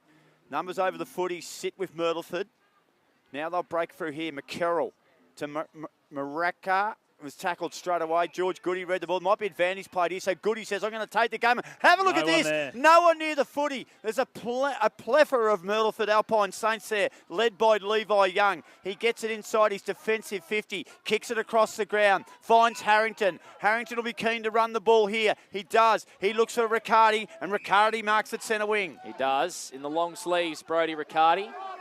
He's been called to play on. Cullen just overcorrected. Riccardi got around him on the mark, kicks it to half forward, 1v2 Myrtleford with the numbers. A good mark too at half forward here by Jackson East for the Myrtleford Alpine Saints, who's just working his way into this game. He's got an option short, doesn't use him, kicks it into the channel. It's a poor one. Cullen there, Riccardi snapping and goaling. Steal line goal today from Riccardi from about 35 metres out. Ball fell in his lap. And he's a smart finish around goals, Monty, for Elite Building Construction. Yeah, again, just skill errors. Drop mark there from North Albury really, really hurts him because Riccardi's so dangerous when he gets those ground balls and put that one through. And it's a break that Myrtleford needed because North Albury coming back pretty hard there. Yeah, great finish there by Brodie Riccardi. And you mentioned that man, Jackson East, really quiet first quarter, only 2 disposals, but he's been better this quarter, 5. He's got to get his hands on the footy a little bit more. Bowen Collegero's been good this quarter. Lockie Murphy-Dale, 4 disposals and a goal for him as well. So Myrtleford just extend their lead a little bit more, 9 points of difference. Seems like the wind's dropped away a little bit, Monty, as well. Big time since the start of the quarter. Sun's out. Almost 30 minutes ticked over. We probably lost 5 minutes with Julian Hayes being carried from the ground.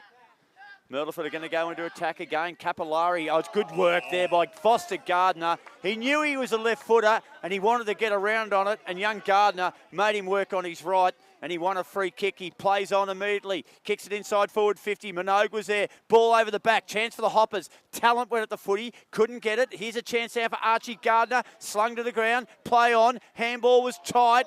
The tackling was fantastic. And the Saints are going to lock it down inside their defensive 50. 40 out from the Hoppers' goal. It's a 9-point lead to Myrtleford. 30 minutes, a half minutes gone. So almost half time here at Button Park. And if you've just joined us, Julian Hayes and has been taken from the ground. And a free kick looks like it's going to go towards Caden Winter, Monty. Yeah, too high there. Just got down, wanted to win the foot in. Yeah, got taken a bit high. There's a bit going on because I think there might have been a bit of a new dive for that. So there's a bit happening.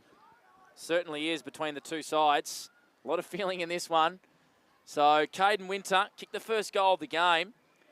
Has won a free kick and will line up here from 25 metres out on a pretty tight angle. The fight's still going on. This be 50. This will be 50. Yeah, too high. Yeah, that is just stupid the way. And there's more going on here. There's a full-blown WWE wrestle off the ball. I think it's Foster Gardner. It is indeed. And Collegiero. They've been at it all day, boys. So the umpires need to grab a hold of the game here as Winter kicks it for the Hoppers. Margin back to 3 points. And the fight still is happening in the pocket. Maracca and Broomhead are going at it as well. Couple little jumper punches they're throwing. Yep, from Maracca and from Broomhead. Munro's in there. Goody's in there. Spicy, Monty. We know those names. Who ended up kicking it? Winter, wasn't it? Yeah, Winter kicked it. Got a 50-metre. Yeah. There you go. So Winter has kicked it after all that for the Hoppers, and it looks like there's going to be a free kick in the middle of the ground to Myrtleford. Yeah, I think it just carried on a bit too long, and a few of the North Albury kept going with it. So, yeah. Actually, Monty, Caden Winter did really good. He knew, I'm going to kick this goal, get it over and done with in case something else happens. Yeah, absolutely. And something else did happen, but he'd already kicked the goal. Yeah, no, they've just a ball up, boys. I think the umpire's just blowing up, trying to break it up. Well, there you go. Back to you, Big Mac. The natives are restless. What a great afternoon. Winter again got at the goodie. Oh, trouble here. Gardner held his poise. He just kept watching the footy. Capillari, a boomerang off the left foot. Drives it towards half forward. Chance here for Cullen. Took the ball, stumbled, rolled. He's going to have to get it out. He can't. It's a good tackle. Free kick's going to go the way of Booker. And the big boy from Broken Hill stands his mark. Booker untangles himself. And he kicked one from about similar distance. I think this one's too far, Panda. It is. Leslie Superman. Murphy Dale's gone to ground. Kicks it inside, attacking 50. Coleman flew high. Ramage working hard at ground level. Munro's been a little bit quiet. Hand pass it to Coleman, who snaps and goals. Oh, no, he doesn't. Got a bit excited there.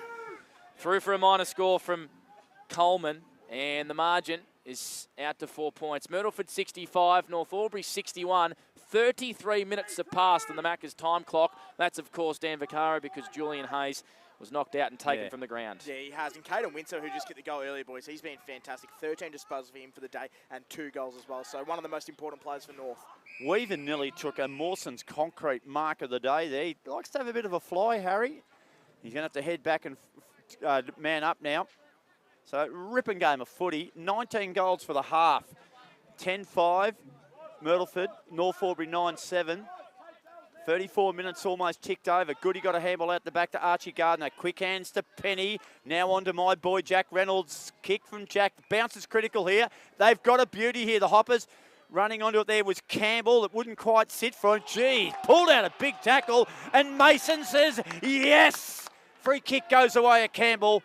And he should be able to pump it inside forward 50. Goes out wide instead to Reynolds, who's ran a mile. He kicked the ball off half back before he goes low into his housemate, Nathan Dennis, who was probably played on there, Monty, but he's going to have a pretty long shot on a pretty tight angle. Yeah, and the breeze has completely dropped, boys. There is no breeze whatsoever out here at the moment. So he would have had it perfectly over his shoulder earlier on, but yeah, it's completely dropped.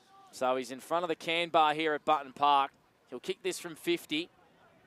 Tight angle. Margin sits at 4. Myrtleford lead. Dennis has already kicked one. Kick on the way isn't too bad. I reckon it's through for a goal. He turns to the can bar, does Nathan Dennis, and fist pumps. He likes the hard ones, Dennis. The Hoppers now lead at the half, 67-65 as the siren goes here at Button Park. And Monty, there's still a bit of feeling in this one. Absolutely, there is a lot of mouthing going on down here. And Timmy Broomhead's right in the middle of it, so I'd love to see. So they've kicked 4 of the last 5 goals to end that half, North Albury. It's still going on here, boys. It's right in front of the umpires here. Just stay with it a little bit longer before we go to a break. There's players are just having a bit to say. There's a few cool heads out there. There's still a few hot heads. Broomhead's still involved there. George Goody says, hey, get out of there. George is telling him to rack off. And the blokes from the Alpine Saints said, get stuffed, George. He's a quiet customer, George. He wouldn't George, be he saying just gives him another mouthful. Looks like peace might be appearing here at Bunton Park. The funny thing is, they're all mates, these blokes too, a lot of them, so they'll enjoy a nice refreshment after the game. Yeah, of course they will. Well, look, peace has been restored, Panda. What a quarter of footy. What a Almost half. 35 minutes of action. 20 goals for the half. When was the last time you were at a game, Monty, and there was 20 goals at half time? A very, very long time ago, boys. Very long time ago. That's what we like to see. Let's take a break. Halftime show for McDonald's on the other side of this. A lot of feeling in this one. It's spicy. On 3&E's O&M Live, it's the Hoppers by 2, and you won't miss a thing. All clear. Thanks, mate. What's your future look like? Where do you want to be? Shaping lives through nursing? Building communities through community services? Maybe caring for animals through veterinary science? With GoTAFE by your side, you can make it happen. From agriculture, hospitality, health and wellbeing, trades and education, to hair and beauty or creative, learn real skills for real jobs and careers right now. With GoTAFE, you've got this. Search GoTAFE today.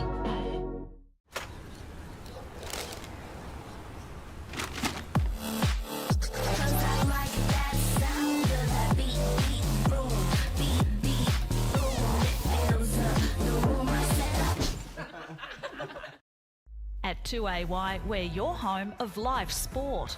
Every weekend we bring you the best live broadcasts of the Ovens and Murray football and netball. Listen this weekend on your radio or the 2AY app.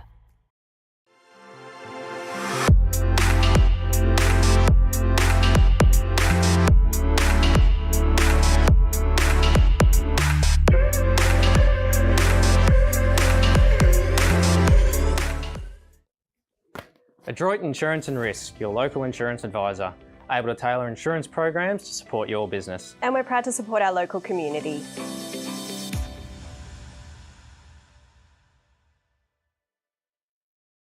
.0% alcohol. This changes everything.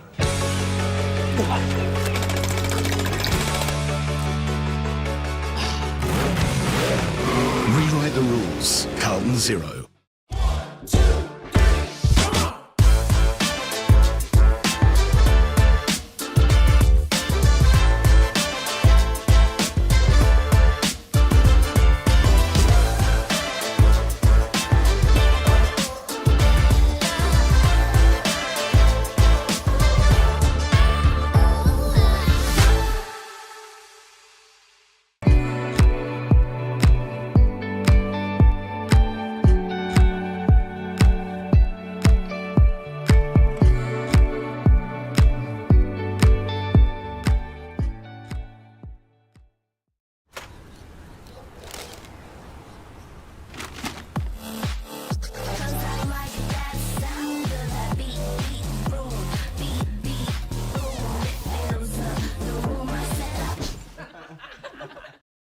At 2AY, we're your home of live sport.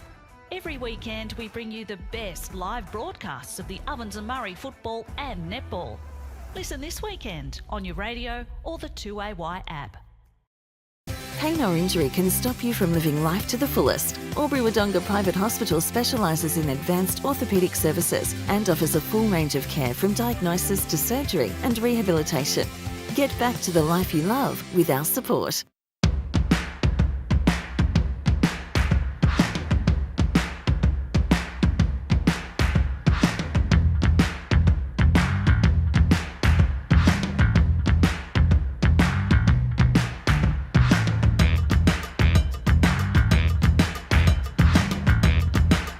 Half price until half time is on in the locker room. Watch Friday night AFL footy action live on our big screen and get half price selected beers until half time. On now in the locker room at the SS&A. The Ovens and Murray Football League is proudly sponsored by Opal. Thinking packaging? Discover Opal.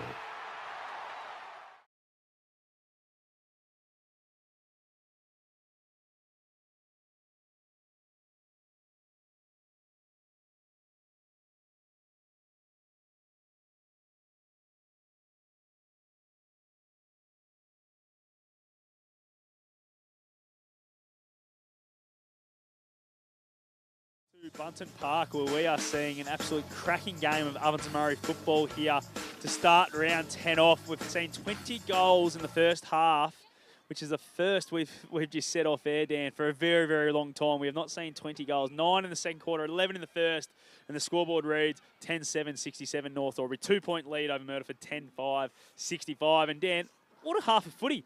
We've seen it all. We've seen fights, we've seen goals, we've seen some really good passages of play, and we saw a stretcher as well, unfortunately. Yeah, you took the words right out of my mouth. That is the best quarter of football I've seen this year, just about. That's 20 goals and a half. Both teams are playing with no defence, let's be brutally honest. They're just trying to win it out. It's pretty easy to open each other up, isn't it? They've just opened each other up, and they're both going at it, blow to blow, both teams. They're playing fantastic football, both sides, to be honest. I really like the way Myrtleford go about it. There's no surprises the way they're trying to play. They're just trusting their instincts, attacking as much as they can. North Albury probably a little bit more disappointed in terms that they haven't been able to shore it up defensively, because they do pride themselves on that and working it out a bit more methodically. But they've almost just tried to mirror what Myrtleford are doing now, and both teams are just having a crack, and that's why we're seeing 20 goals. But it's been a really interesting half. As you said, a bit of old school biffo was that half. Unfortunately, we saw Julian Hayes, who was probably best on ground, wasn't he? Best on ground, 15 disposals, 2 goals. Innocuously, I must say, we rewatched the footage, and it was a bit strange, but he got knocked out in the forward pocket there for Myrtleford, which we send our regards out to the Hayes family. But otherwise, Archie Gardner is fantastic. I love the run he ejects. It's just been a super half, Monty. Yeah, it absolutely has been. And it's been one of those ones where Myrtleford's probably defending with where they're moving the footy around. They're trying to stay closer to the boundary, so if they do turn it over, it's a bit more of an easier place to defend the footy. But North Albury just taking it on at all costs, aren't they? Going back through the middle of the ground. They have turned a few over, which have cost them goals, but they're like, oh, well, next one up, let's just take it on again. So it's really good coaching, I think. I think the messaging from their bench has been really good today, that just keep going. Just keep taking it on, and it'll open up for us, and if we turn it over, we turn it over. So I'd love to see that. Our goal kickers to half-time, North Albury, we've had Joshy Minogue kick 3. He's been absolutely fantastic. Takes him to 35 for the year. We've got 2 to Julian Hayes, who won't take any further part in the game. Nathan Dennis with 2. Caden Winner with 2. And the coach, Timmy Broomhead, with 1. While for Myrtleford, Lockie Murphy-Dale is probably second best on ground at half-time behind Julian Hayes with 4. He's been absolutely fantastic. Riley Booker's got the 2, and then singles to Ned Turner, Diesel Beatty, Blake Coleman, and Brody Riccardi. Let's have a look at that 40-wing stat sheet there. What's the key stats for the teams that's showing why the game sits where it is, and then we'll go to our players. Well, the key stats are probably quite even at the moment. The centre clearance count is 4-3 in favour of North Albury. The free kick count is 10-12. It's been pretty well adjudicated, I must say, even though there has been a lot of sort of boil-overs, and it's hard to Don't ask the North Albury boys. Their bench is going off about that, but I think you're right. I think it's been very well adjudicated. It's been as good as you can get in terms of the circumstances that they're umpiring in. Marks inside 50, 8 marks for the half of North Albury, 10 to Myrtleford. So as I said, it's super even across all fields. And then as we go on to the players, Tim Broomhead's an interesting one. 9 disposals in the first quarter. He only had 4, and he had a 3 sort of one in a passage of play. I think Riley Calvin went to him in that second quarter, and he's done a great job. And you noticed in every single Spitfire, he was in the front of it. It's almost as if there's a little bit of frustration creeping in for Timmy Broomhead, which is a win for Myrtleford. That's what Myrtleford want to see. Caden Winter, who I think has been fantastic for North, he's at the 13 and 2. Julian Hayes, who we mentioned, won't take any further part, 15 and 2. George Goody's been pretty solid, 11 disposals as well. He's really flying the flag in that midfield for North Albury. Archie Gardner, who I really love watching, he's just got an amazing turn of speed on him. 14 disposals for him. He gets on the outside better than most. Bowen Colangero's been solid, 12 disposals. Matt Munro's been super quiet for his standards. A really classy player usually, only 6 disposals. He's sitting at half forward a lot, isn't he? He's not going through the middle too much. I feel like he's not. I think Maraca and them are getting the minutes in their midfield, and Capillari. Not so much Munro. Jackson East started the first quarter with only 2 disposals. He had 5 that quarter, so he's grown into the game, but still quiet for his standards. He's averaging 29 disposals per game on. Fraser Dale's quiet for his standards as well. 5 in the first quarter. He only had 2 disposals that quarter, Fraser Dale, so quiet for his standards. Lockie Murphy-Dale's been fantastic. 4 goals, 10 disposals, and Blake Coleman looks to be pretty dangerous when the ball is in his hands. He's had 6 disposals for the game and a goal. Yeah, he's looked very dangerous, but just probably not doing enough just yet for a guy that you're coming off a VFL list that they probably expect a little bit more from you. So I'd love to see him get his hands on a little bit more. What we'll do, a quick go around the grounds for Wangaratta Mazda, and down at the Albury Sports Ground. It's Albury 8-6-54 leading Cora 1-3-9. And while you've got your phone open, Dan, might just quickly get a netball update if we can. I have trouble every single time getting the netball. Really? On Player HQ. Oh, okay, I'll just go to the app. Just see how you go there. And just get it. It's just coming up now. Here at Button Park, we had North Albury, as we spoke about during the call. They're won 56-50 over Myrtleford. That's 6 in a row to the North Albury Hoppers. And down at the sports ground, it was Cora a little bit too strong, 56-42. So a couple of interesting results there. They're coming hard, the Hoppers, They are going really well. I think it's because Panda's started to get around the club a little bit more. The netballers have lifted. The twos, they're starting to get him involved the opposite effect, I would have thought. But anyway, let's look forward to the second half, Dan. What do you want to see happen more? We just want to see the same sort of footy, don't we? And what do both coaches need to say at halftime to just give their team the edge? I think we want to see the same sort of footy. I think Myrtleford want to see the same sort of footy. I think North want to probably change it up a little bit. They want to really tighten up that defence and make sure they go a little bit more methodical. That's how they've done it all year. Where I think Myrtleford are just like, bring it on. They're that young team that are sort of rebuilding. They just want to take the game on. The one thing they haven't done, as attacking as they have been, and you mentioned it earlier, they're not doing those kicks in the midfield and trying to go through the middle. Where they're getting their run is out of the clearance. And then when they don't have the clearance and a rebound, they just go out wide. Yep. So they're almost playing a little bit conservatively. I reckon Myrtleford are going to try and go up the guts a little bit more. Keep sort of winning those clearances or break even with North. North will be wanting to shore it up, I think, and be a little bit more smarter in defence going into the second half. And they're definitely going to have to do that, losing Julian Hayes, who's normally that guy that plays that extra defender. He'll be the guy that rolls off. He went to Lockie Murphy-Dale just before the incident because he had kicked 4, so they moved Harry Weaven off him. Now Harry's probably going to go back to him, or someone else is going to have to do the job there. So they're going to have to play that matchup, whether it's a Fletcher Ramage or a Jack King or someone along those lines that has to go to him now. As we see Blake Panda-Escott just hoe into a chicken and salad roll. Panda? He struggled across the ground. He did, didn't he? Couldn't walk. He was hopping. For those just joining us, he did play in the reserves today and touched the ball a few times, especially the second half. Started to get a bit of leather poisoning. I've got the man down for 3 handballs, 2 kicks and 3 tackles. Oh, I reckon you've been stiffed there, Panda, big time. Yep, he's nodding away. Nodding away. But anyway, so, yeah, I think you're right. I think the way that North Albury are playing, they probably want to keep it going. They just want to shore up their defence a little bit more, still take it on through the middle. If they turn it over, they turn it over. That's one of their big things. They don't care about it. They just want to take the game on. And go quick, go hard. Absolutely. I think they'd like to shore up their back line a little bit more. I think there's a couple of guys there that have probably been a little bit loose while they've been back there. Reece Grant looks like he might be carrying an injury, so that's something we'll keep an eye on in the second half, but he's been pretty big for them back there as a key defender during the year, so it's going to be very, very interesting what happens in this second half. Yeah, absolutely. I'm looking forward to it. And we might take a break, and we'll be back with all the second half action on O&M Live, because on O&M Live, you won't miss a thing. All clear. What's your future look like? Where do you want to be?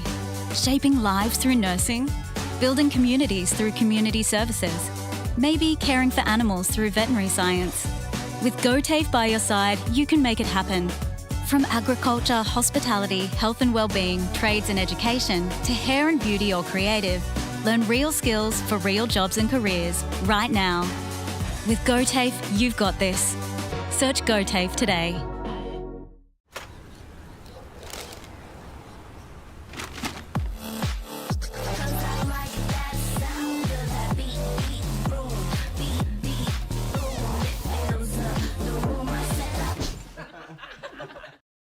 At 2AY, we're your home of live sport. Every weekend, we bring you the best live broadcasts of the Ovens and Murray football and netball. Listen this weekend on your radio or the 2AY app.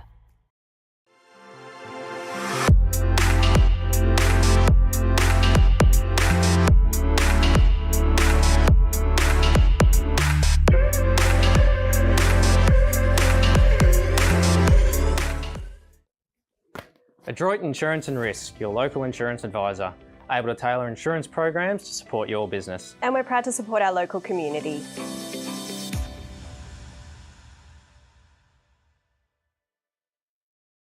.0% alcohol. This changes everything.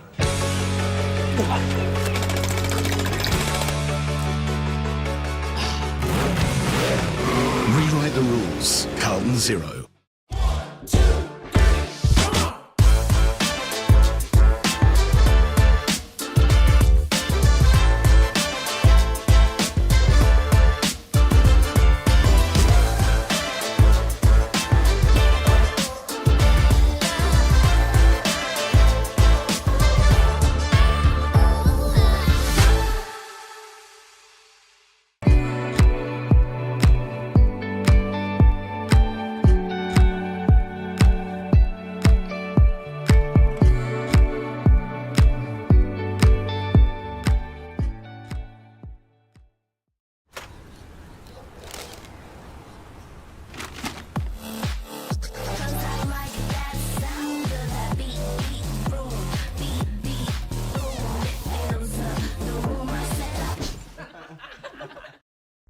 At 2AY, we're your home of live sport.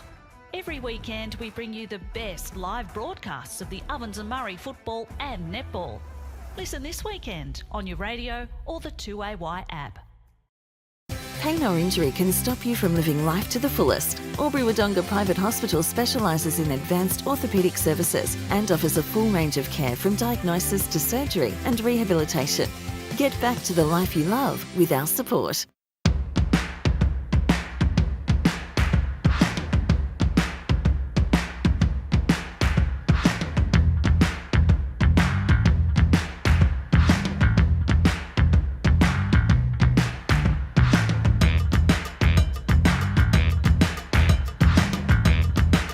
Half price until half time is on in the locker room.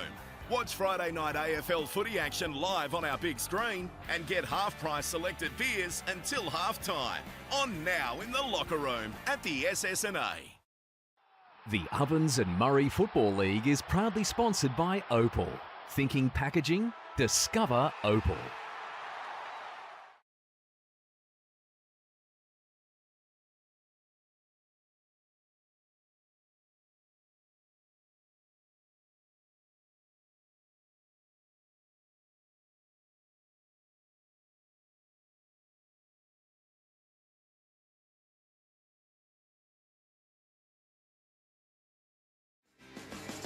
Second half about to get underway here at North Albury Button Park. They lead by 2 points, 10-7-67 over Myrtleford, 10-5-65. If you've just joined us, it's been a very entertaining game of footy. 20 goals in the opening half, and it's been a shootout.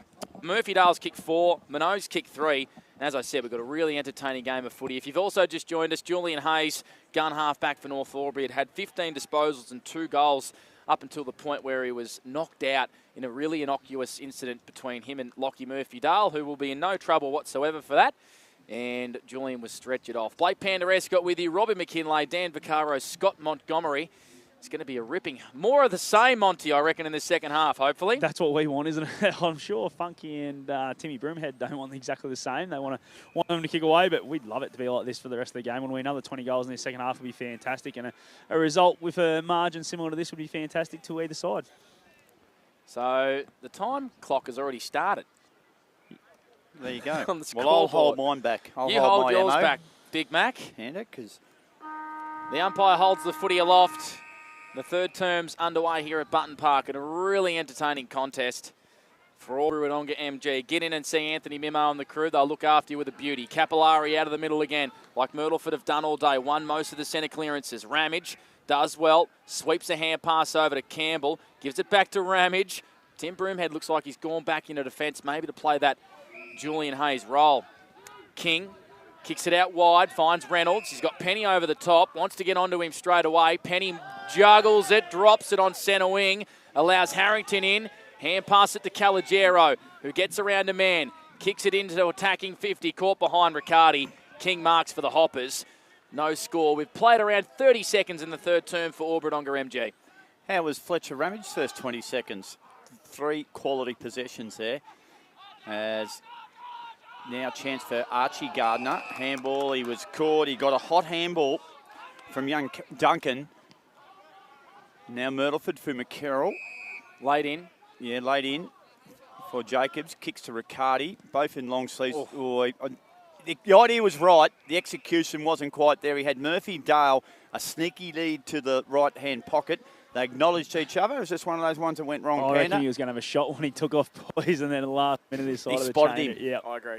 Just watch out too, Monty. Looks like Fletcher Ramage has now gone to the Murphy-Dale yeah, as started well. There, absolutely, yes. Which I think is probably the right move. And there's a free kick here. I reckon it's against Big Leighton Co for a hold against Levi Young. And it's going to be a free kick here to Myrtleford in attacking 50. Yeah, shot on goal here for Levi Young. He had Fraser-Dale rolling around the back trying to get the handball. But we know Levi Young's a pretty nice kick normally. So just go back and put it through here, big fella. So Levi Young, since coming into the side at the halfway mark of the season. Jack King coming off, boys. He's kicked 10 goals in 5 or 6 games. Kicked a goal in every game, and he just hangs it out to the right, and it's through for a minor score. So Myrtleford with the first score of the third term. It's a 1-point ball game. 67 plays 66. The Hoppers lead on the Paulie's Corner Cafe scoreboard. Monty for Elite Building and Construction. There, Jack King just coming off the ground, A bit mate. of clarity's coming from the nose, boys, so he's obviously caught one, so he'll just get cleaned up and be right to go. Broomhead's kick is a beauty. Finds Caden Winter. His kick goes across the ground. Dangerous, dangerous. Young Webb was set a task. Capillari's lurking. Got a handball back. Can he get it on his left? He can't. They get out of trouble. Turner's kick was smothered. Gardner, Webb was good actually. Got it on now. They'll have to squeeze. They're under pressure here. Campbell's lucky. He's on the left foot here. He has a little bit of room to move. Weighs up his option. If he finds the boundary line, he's a genius. He can't. Del Bosco kept it in. Handball back to Ferguson. Intercepted and marked on centre wing. Might be Jack Reynolds, is it? It is. So Reynolds wants to come inboard. They always want to come inboard, Monty, with an aggressive kick, don't they, the Hoppers? Yeah, they try and take it on every chance they get, but he's going to go long down the line this time. Reynolds kicks it to half forward. Minogue caught out the back. Good fist there by Forrest. Looks like Reece Grant still off the ground. Penny streaming forward inside attacking 50. Kicks a long one up. Dennis with the body work. Great grab.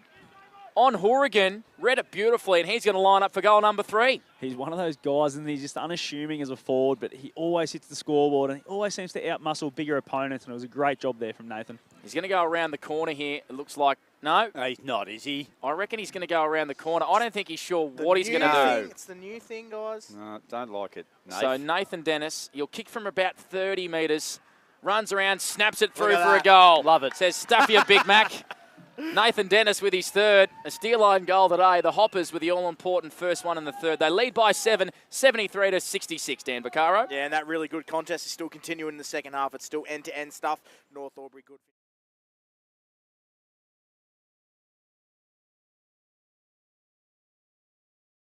Big names are getting their hands in the footy early, and more of this, please. More scoring. I reckon Tim's gone behind the ball, Monty, as well. Yeah, he started there at the first bounce, so I think he's just going to play that, let Riccardi get up the ground, and he'll just go back as an extra. Hey, he'll do what he likes, I reckon. Timmy Broomhead, he'll run the show wherever he likes. Does it well. Nathan Dennis has kicked the last 2 goals of the game. One before half-time and the first one afterwards. Campbell, he set it up from the wing before. He's grabbed it again, and now he dishes a handball back to Harry Weaven, who's very inventive with his kick to Reynolds, who finally releases now. Oh, that's intercepted.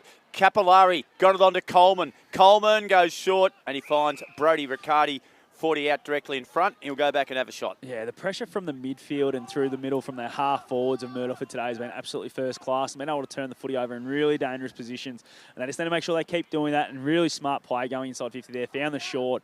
Go back and have a set shot here, Brodie. They do like to bring that ball back through the middle, and the more they try it, the better they get at it. That's what I like about what the Hoppers are doing now. They're probably not going to be premiers this year, but they're on the right track, the style of footy they're playing. It's very easy on the eye. Riccardi, can he pull the lead back a bit? He's pushed it a bit to left, won't quite have the journey. Oh, and nearly a chest mark taken by Murphy Dale there. You did wonder how he'd get on his own. Oh, a Hopper's gone down. It was Ramage. Yeah, he gave it to Murphy Dale, and Big Levi just let him know that you don't do that. Boundary throw in attack for Myrtleford. No one contested the ruck. Winter, hand pass it to Goody. Streams out of defence, goes out wide, finds Reynolds. Look at the spread of numbers by those pink jumpers for North Albury. Reynolds at half back, just cools it down. Goes back to Tim Broomhead. Still in his own D50.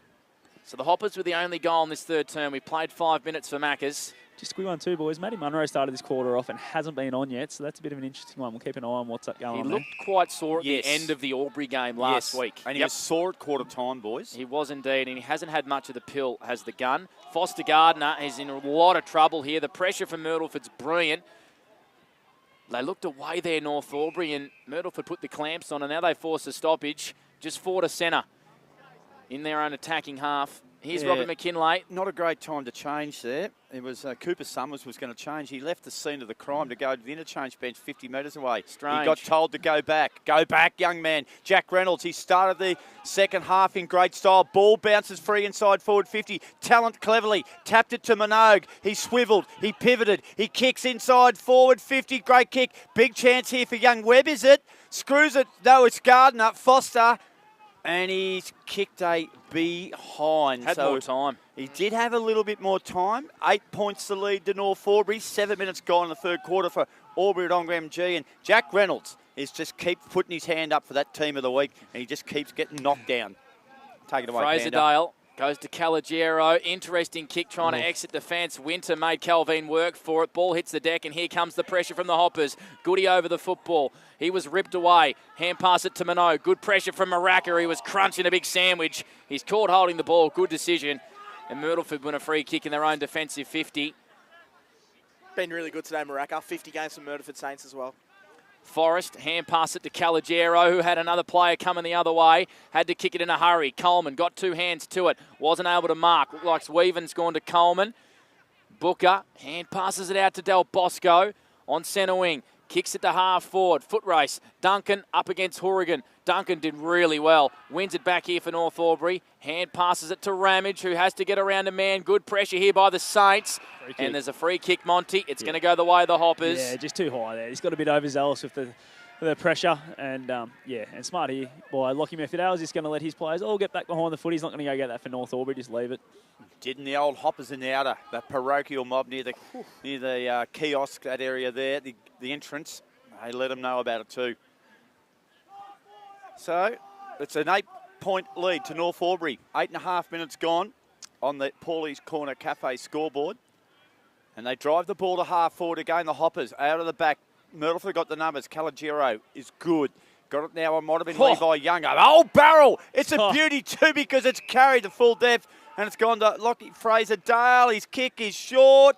Brought to ground by the Hoppers defence. Broomhead was there. Mopped up. Quick hands. Intercept. Snap. Shot on goal. Jackson East misses to the right-hand side. Oh, hang on. Gold umpire converges with the boundary umpire. The field umpire wants to have his say. Jack King's out in his little bit. What's going to happen here, Mont? They're checking to see whether it was a point, are they? Yeah. I think it's a point. But look at this. This is cohesion. You got a good view, do you, Robbie? This is communication. Look at this.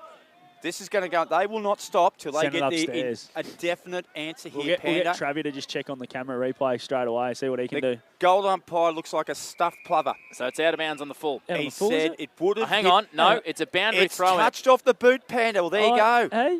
That is the last result I expected. That was touched off the boot. So if you just joined us, the umpires were all converging to check whether it was out of bounds on the full or a point. It was neither.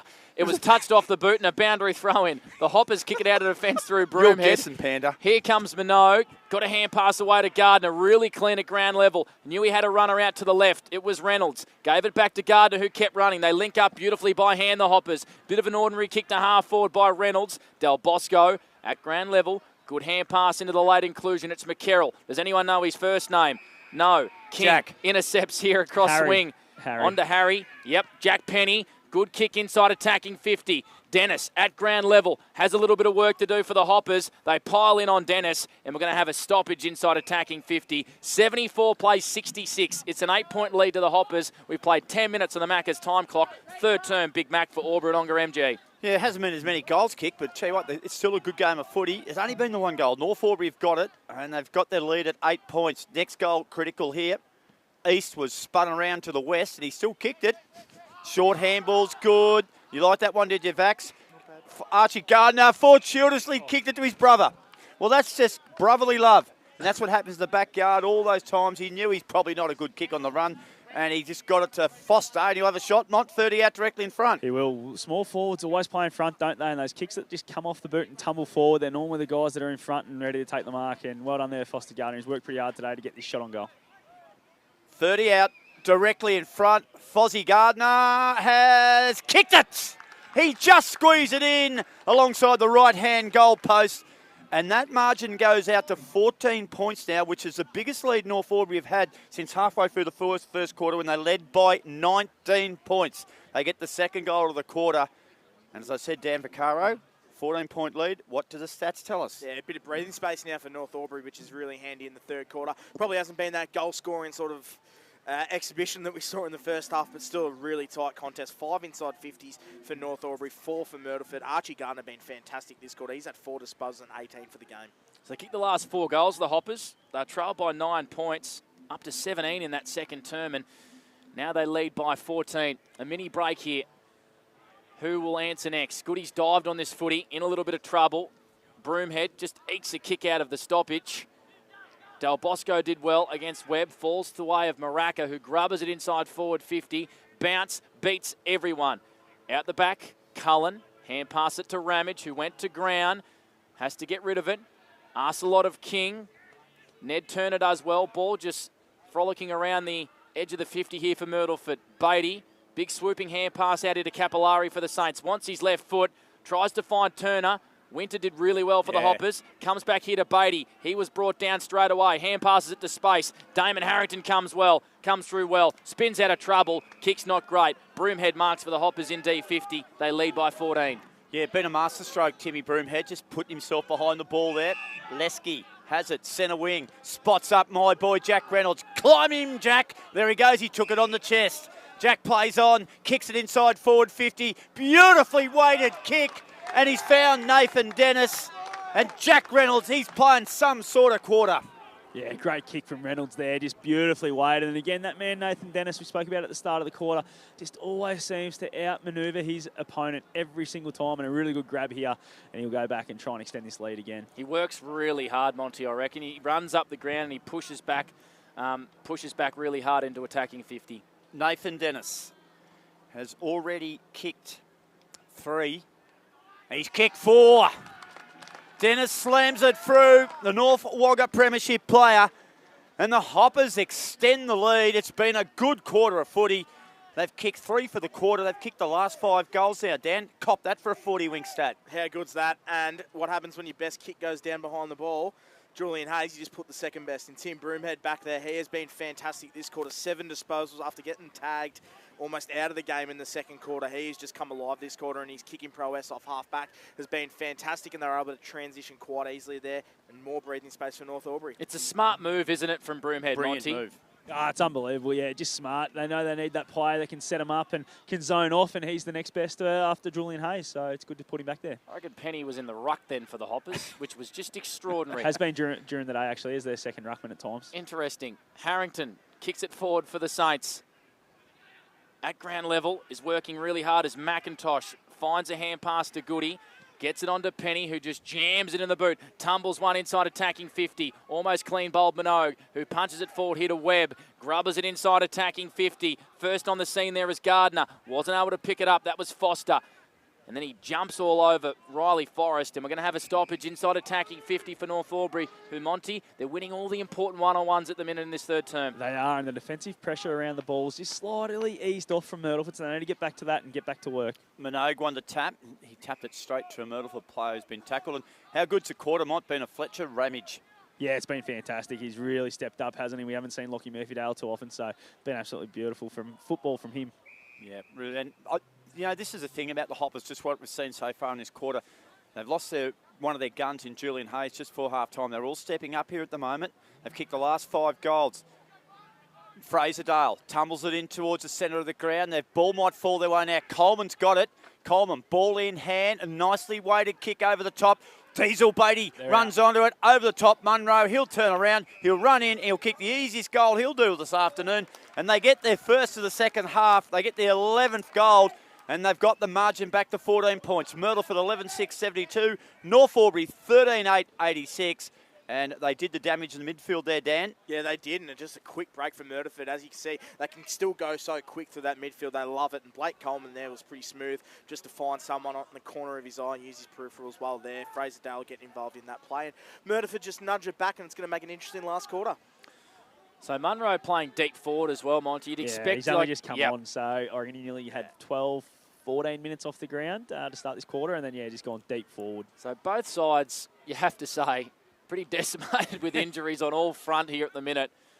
That's when you get a really good game. Good tackle there by Archie Gardner against Fraserdale. They take the advantage here, the Hoppers. Foster Gardner goes into attack. Good kick, Minogue out the back. Not able to mark. Forrest did really well. Just got a hand pass in there. Hand in there at the important time. Caligero's hand pass to Del Bosco was interesting. Gives it back to Caligero. Bounce beat Horrigan. Boundary throw in an attack here for the Hoppers. 30 around from their goal. They lead by 14. 16 minutes played Macca's time clock, Dan Vaccaro. Yeah, absolutely, and it's been such an interesting quarter. North Albury, 8 inside 50s for them. Tim Broomhead been the best player this quarter, 8 disposals for him. George Goody's been good with 4 disposals, and Archie Gardner with the 5. Delightful throw in. Tapped away there, running on the ball's Winter. Didn't have the footy. Oh, he might have got a free kick. Play on was a call. Hurry kick now. Here's a chance for Campbell. Left footer is always pretty good. They've got 4 players around the ball. Winter won the raffle. Handballed it short to Foster Gardner. Back to George Goody. Kicked in a hurry. Bounce is going to be critical here. Chasing after it, hunting after the footy now. The Hoppers have done okay here. Breaking through the tackle there with Summers. Counts the ball inside forward 50. The kick wasn't good, but East read it beautifully, and he takes an intercept mark at half-back. If you've just joined us, North Albury lead by 14 points. 17.5 minutes gone in the third term. So here's young McIntosh. Apologies to the McIntosh family. So here's Coleman. He's been very smart today. Used the ball, I reckon, at 100% efficiency. Has Blake Coleman. Goes short to Del Bosco. He's on centre wing. They just want to take the sting out of it a little bit here, Myrtleford. He goes out wide to Horrigan. Right in the bright sunshine here at Button Park. Pretty much the full ground in sunshine. Beautiful winter's day for footy. Horrigan, not a great kick. Does it stay in play? I think it does. So touched off the hands. Touched off the hands, and a boundary throw in about 65 around from Myrtleford's goal, Monty. The Hoppers by 14. Yeah, just the difference in this quarter has been North Albury's defensive press has probably gone up a level compared to what it was at the first half, which is what we saw from Myrtleford, and they've probably just dropped away with that. Hoppers off half-back, or throwing off the ball there. I'm not sure if he had anything. Timmy Broomhead, the local crowd, wanted the free kick. Now they've got it. Now they've got it. What did you see there, Mont? Oh, I think Fraser-Dale's getting very, very frustrated out there, boys. He's got the we'll leave it at that. Very colourful arms on him, and can be intimidating for a young bloke cutting his way into his footy career, but they've stood up strong today. Gardner, nice handball to George Goody. Look at the captain go through the middle of the ground. Kicks it long to half forward. One-on-one contest. Spoil from behind was good disciplined footy from Myrtleford. Breaking through, is it clear now? Booker, quick hands, ends up with Capillari. Back to Fraser-Dale. Handballs put him under pressure here. Good work by Jack King. Hoppers now, centre of the ground. Big play coming up here. Fraser-Dale for Myrtleford. Kicks it wide. Hoppers have got some numbers here. Can they turn it over? Young Summers was there. Oh, player goes down the middle of the ground. There'll be a whistle. Fraser-Dale. Free kick. Fraser-Dale has knocked over Foster Gardner. And the free kick's going to go to Gardner right in the centre of the field as Myrtleford were about to go forward. He's been in the middle of a fair bit, Foster Gardner, hasn't he? Ooh, so he looks like he's getting under their skin a little 50. bit. And 50. Oh! And he's decked him again. So this is really strange. They've probably got to get Fraser off the ground. I think so. So he's given away a free kick in the middle of the ground. He's coming off. And he's getting dragged. There'll be water bottles going everywhere here. And now he's given away a 50. And this is going to bring Foster Gardner to 30 metres out directly in front. A chance to extend the margin to 20 points for North Albury. You might hear Craig Miller rip the walls off that bench in a second, I reckon. I'll keep an eye on that. So Foster Gardner for goal number 2.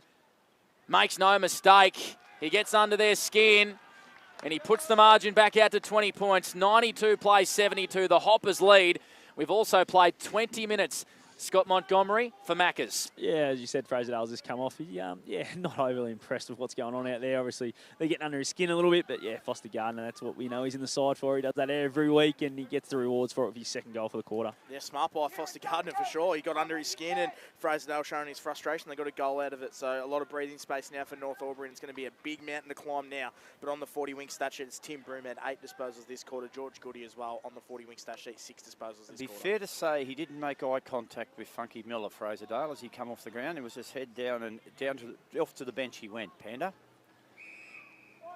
No worries, Robbie. That's all fantastic. You just got to expect I know it's frustrating out there and Foster Gardner's getting under their skin, but as a leader, you just can't give those free kicks away. That's footy. Tim Broomhead cops taggers most weeks, but he just keeps his composure most of the time. He dished a few out just before half time to just say, you can't get away with it all the time, and that's fine. The worst thing about it was they were going inside 50 yes. blokes screaming. They're probably a 2-goal turnaround, really. Coach Kellermont.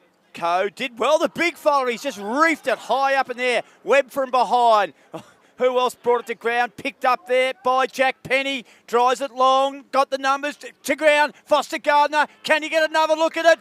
Here's a chance. It's Winter or Dennis. Nathan Dennis has 5. 5 big goals. A Mawson's concrete player of the day from the Hoppers. And it all started from the big red ranger in the middle of the ground. The big red ruckman Panda. Big Coey put up a big high up and under, and then they all got involved, and it was chaos.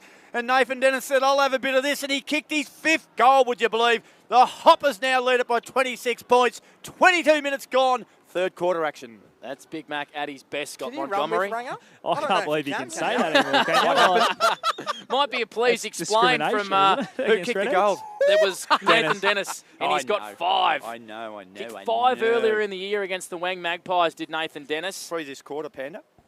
So the Hoppers with the biggest lead of the day by 26 points, repeating as well. Their gun halfback, Julian Hayes, stretched it off the ground in the second term.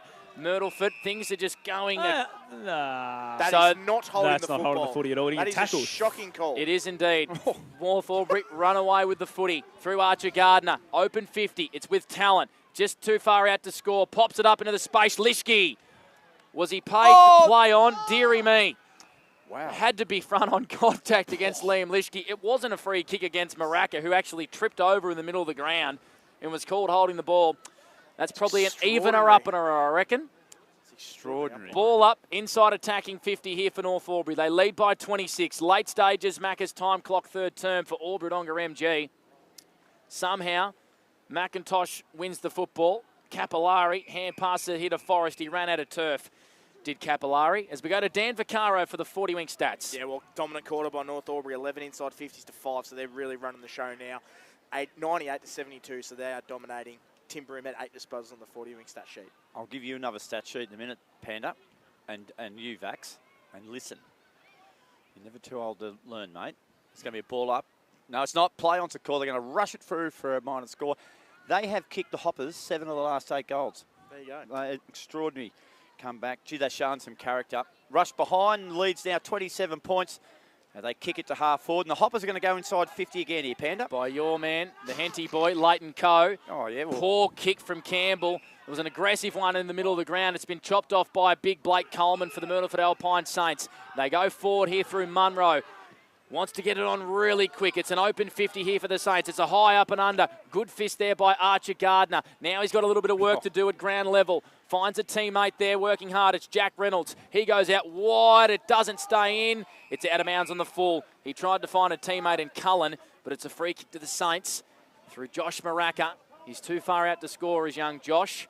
Plays on, kicks a low board into attack, and I reckon it's almost been marked by Harrington.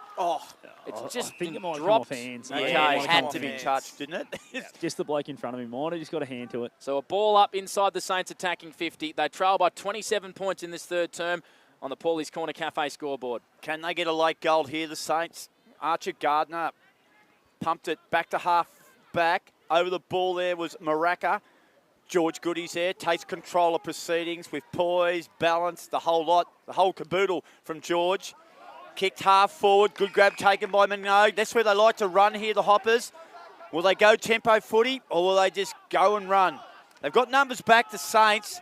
So Josh Minogue says, I'm just going to go long down the line here. Chance here for talent. Keith goes hard. He'll claim it. He didn't get it. Dangerous tackle. That's a real dangerous tackle.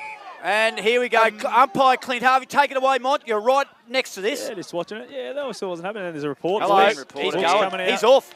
He's going off. Bang. He's been yellow carded. Ferguson has carded him.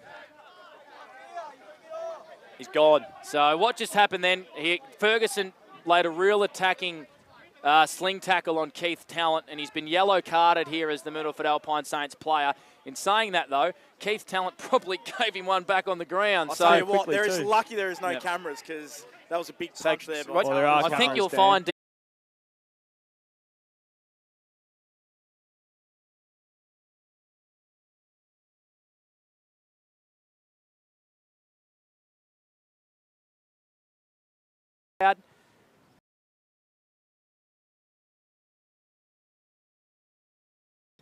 S&A's O&M Live. Albury playing Corowa in Rubber Glen Roos lead.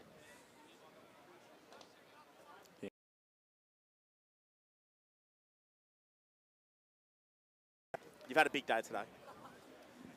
So, an exciting...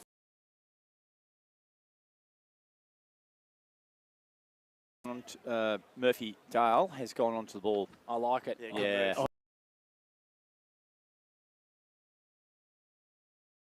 2 disposals. And, that's it. And Mont, we've seen in the past, even the year he won the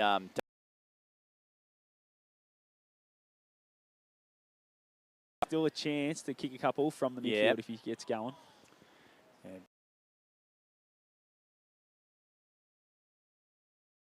Something you reckon, boys, with the man off? Oh, of course, they're a man down, aren't they? Oh, they are too. Yeah.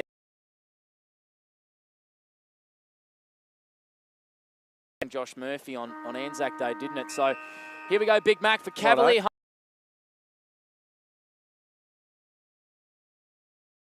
Sunshine, Bunton Park. Now, for the middle here.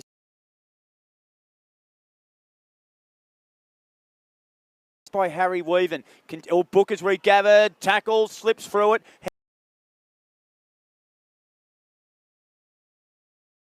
Clears a kick. How about the vision of Jack? He kicks to his out on the full.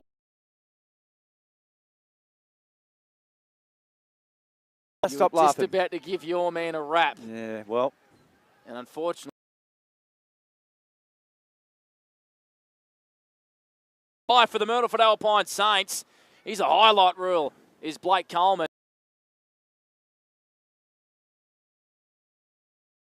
Bridge in pre-game said, watch him to stand on a few shoulders. Well, he wasn't wrong.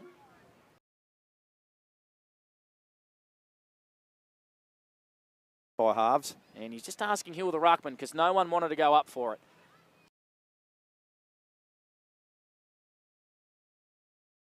Up again, inside the Saints attacking 50. All the work to do for Myrtleford. They trail by 20.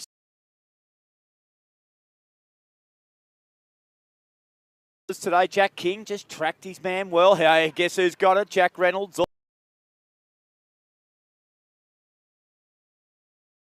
Judge it better than that. Foster Gardner inside handball to Keith Talent. Continues to run.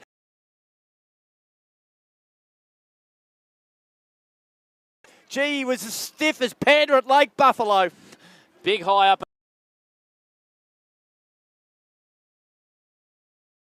Hand passes it to Goody. He missed his man there, but Winter was able to extract.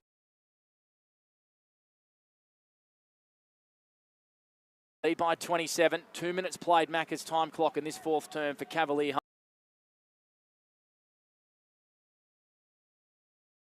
It is a beautiful place. So Myrtleford go forward. Here for the Saints, one-on-one foot race. It's Ramage. Riccardi did well.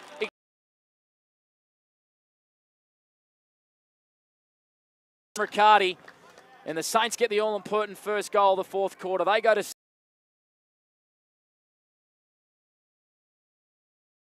Just get their forwards up the ground a little bit and try and beat North Orif's pace back towards the ball because Brodie Riccardi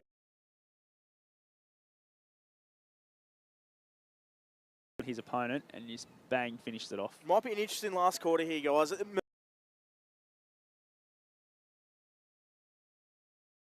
Start 3 early inside 50s for them on the 40 wing stat sheet as well. The Myrtleford Saints.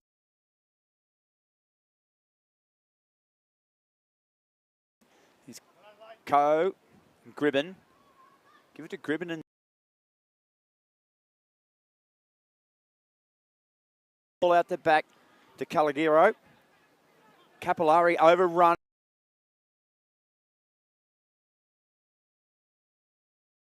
Kick here, big play here. Gardner from behind. Archer brought it to the ground to Foster.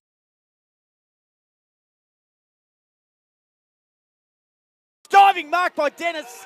Takes a beauty. A slips catch.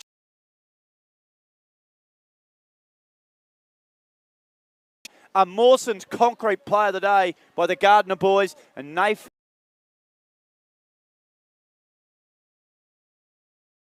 In 2-on-2 with the brothers, but yeah, good finish inside 50 there. And Dennis.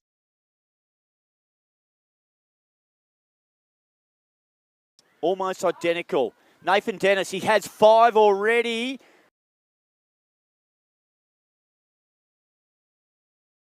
They're going to have to rush it through the Saints. They can't get cute here. Free kick.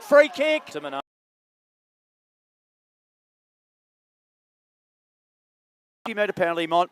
Back chat? Yeah, definitely. I think it's Collegiero, the umpire just pointed that. So.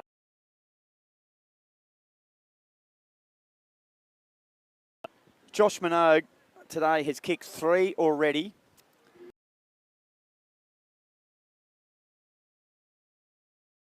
Point up forward as the Gardner boys come off for a spell.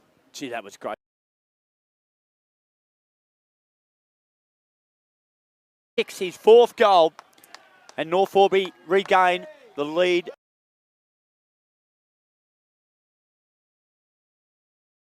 Dan?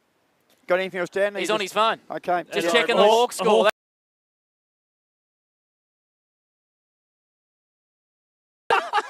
None of that, please. You're still going to... Been funny, if you like, mate, but Harrow wants a bit out of you. There you go. The game is over.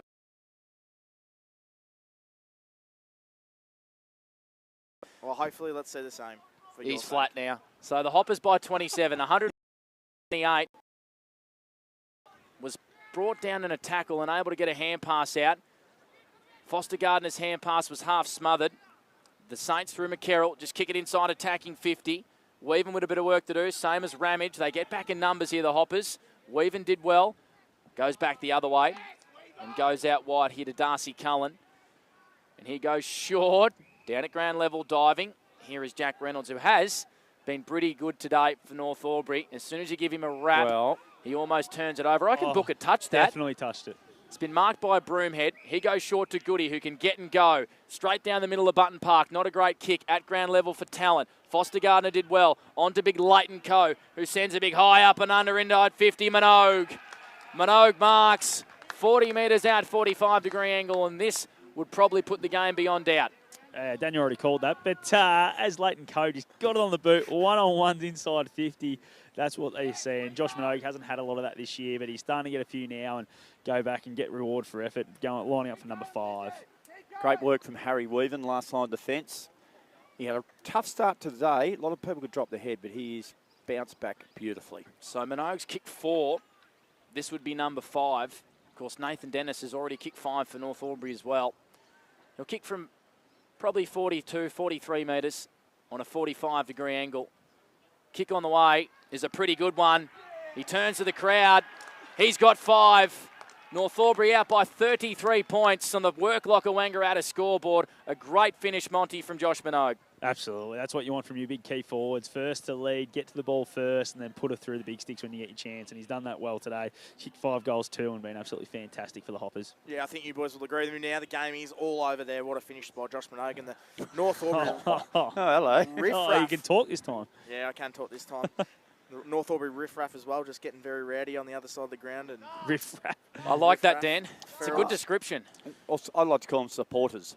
Passionate supporters. Give him another half an hour, it's more of a riffraff. Umpire Mason Ring. The ladies in there are riffraff, I can tell you that. Tosses the ball back into play. That is the words of Blake Panda Escott. No one else on this commentary team agrees with that. They're all about 15 champers deep in there, Big Mac. Oh, of course, they're Ladies' Day function. Yeah, I'm with you now. I'm on your page. It's a very messy night, I can assure you of that. Good work by young Duncan there. Forced the ball up. Maraca off the back of the pack. Kicks off the left foot. Here's a chance for Coleman. Being tracked by the Broken Hill Express. Cullen. Lovely handball to Diesel Beatty. Back. Oh, Booker had a swing and a miss. It all went wrong for Riley. And in the end, he's had to apply a tackle. And it's an ugly old scrimmage. Almost a crocodile roll that Harry Weaven got put into there. And it's going to be a ball up 45 metres out from the Myrtleford goal. Here's Blake. Lockie Murphy-Dale roving that one. And a high up and under kick. Harrington in a one-on-one with Campbell. Falls the way of Coleman. Hand pass was at boot level for Maraca, who wants his left foot. Kicks it into attack. Reynolds just got rid of Booker almost illegally. Umpire said play on. In fact, it was Weaven. On to Campbell. Left foot kick is a bit of a sidewinder. Wasn't great. Turner picks it up for Myrtleford. Not a great kick in attack. Summers, surely a free kick. It wasn't to Cooper Summers for a high. Umpire called play on, and Maraca marks the intercept from Harry Weaven, who just grabbed his hamstring there, did Harry Weaven. So watch that one, Monty, for elite building and construction. As Maraca kicks it into the hot spot, Levi Young went the one hand. Ramage ran it over the boundary line. Stalemate, 40 round for Myrtleford Alpine Saints goal. It's Nathan Dennis just looks up to the commentary box. Oh, don't you like that for a bit of swagger? He does indeed. And it's a 33-point lead into North Albury. He's asking about after the game who's he might want an interview. I reckon. Yeah, I think that was I'm right for an interview, Monty. If you want to get hold of me, Anytime Fitness. Is it? What is the player of the day today? Harvey Norman betting. Harvey Norman betting. Oh, I'll get a free kick this time. We'll go the way of the young fella. He heard every bit of that. Did young Cooper McIntosh. Kicks the ball. They've got numbers here. Vantage will play on, will they? A little chip over the top here. Have a look at Jack Penny on his own. He decides to come to the centre of the ground. Nice work by McIntosh. He's backed up his good work from half back. He sees George Goody. He says, no, George, no. King marks it. He might go inside handball to Reynolds. He goes outside to Archer Gardner. He'll kick this for a point. Did Archer Gardner. Just swayed it to the right. Hello, what's happened here? No score. Why? He took a mark. Okay, I thought it went through. Well, there you go. Well, that is a rule, Mont. There's no doubt about it. Oh, big man. I have not had a drink. He's never ceased to disappoint. You need to go join that riff-raff. I need it. I better get back to the Hume League. See you, boys. I'm off. Apologies as Thanks, well Panda. if the live stream went down. There has been some internet issues in Wangaratta, so we are in Albury. But anyway, the live streams are back up and running. Capillari off halfback, streaming through the middle of Button Park. Here's a bit of open play for Myrtleford. Young marks, takes off straight away. It's an open goal square. It's an open 50. It's a poor kick. It's out of bounds.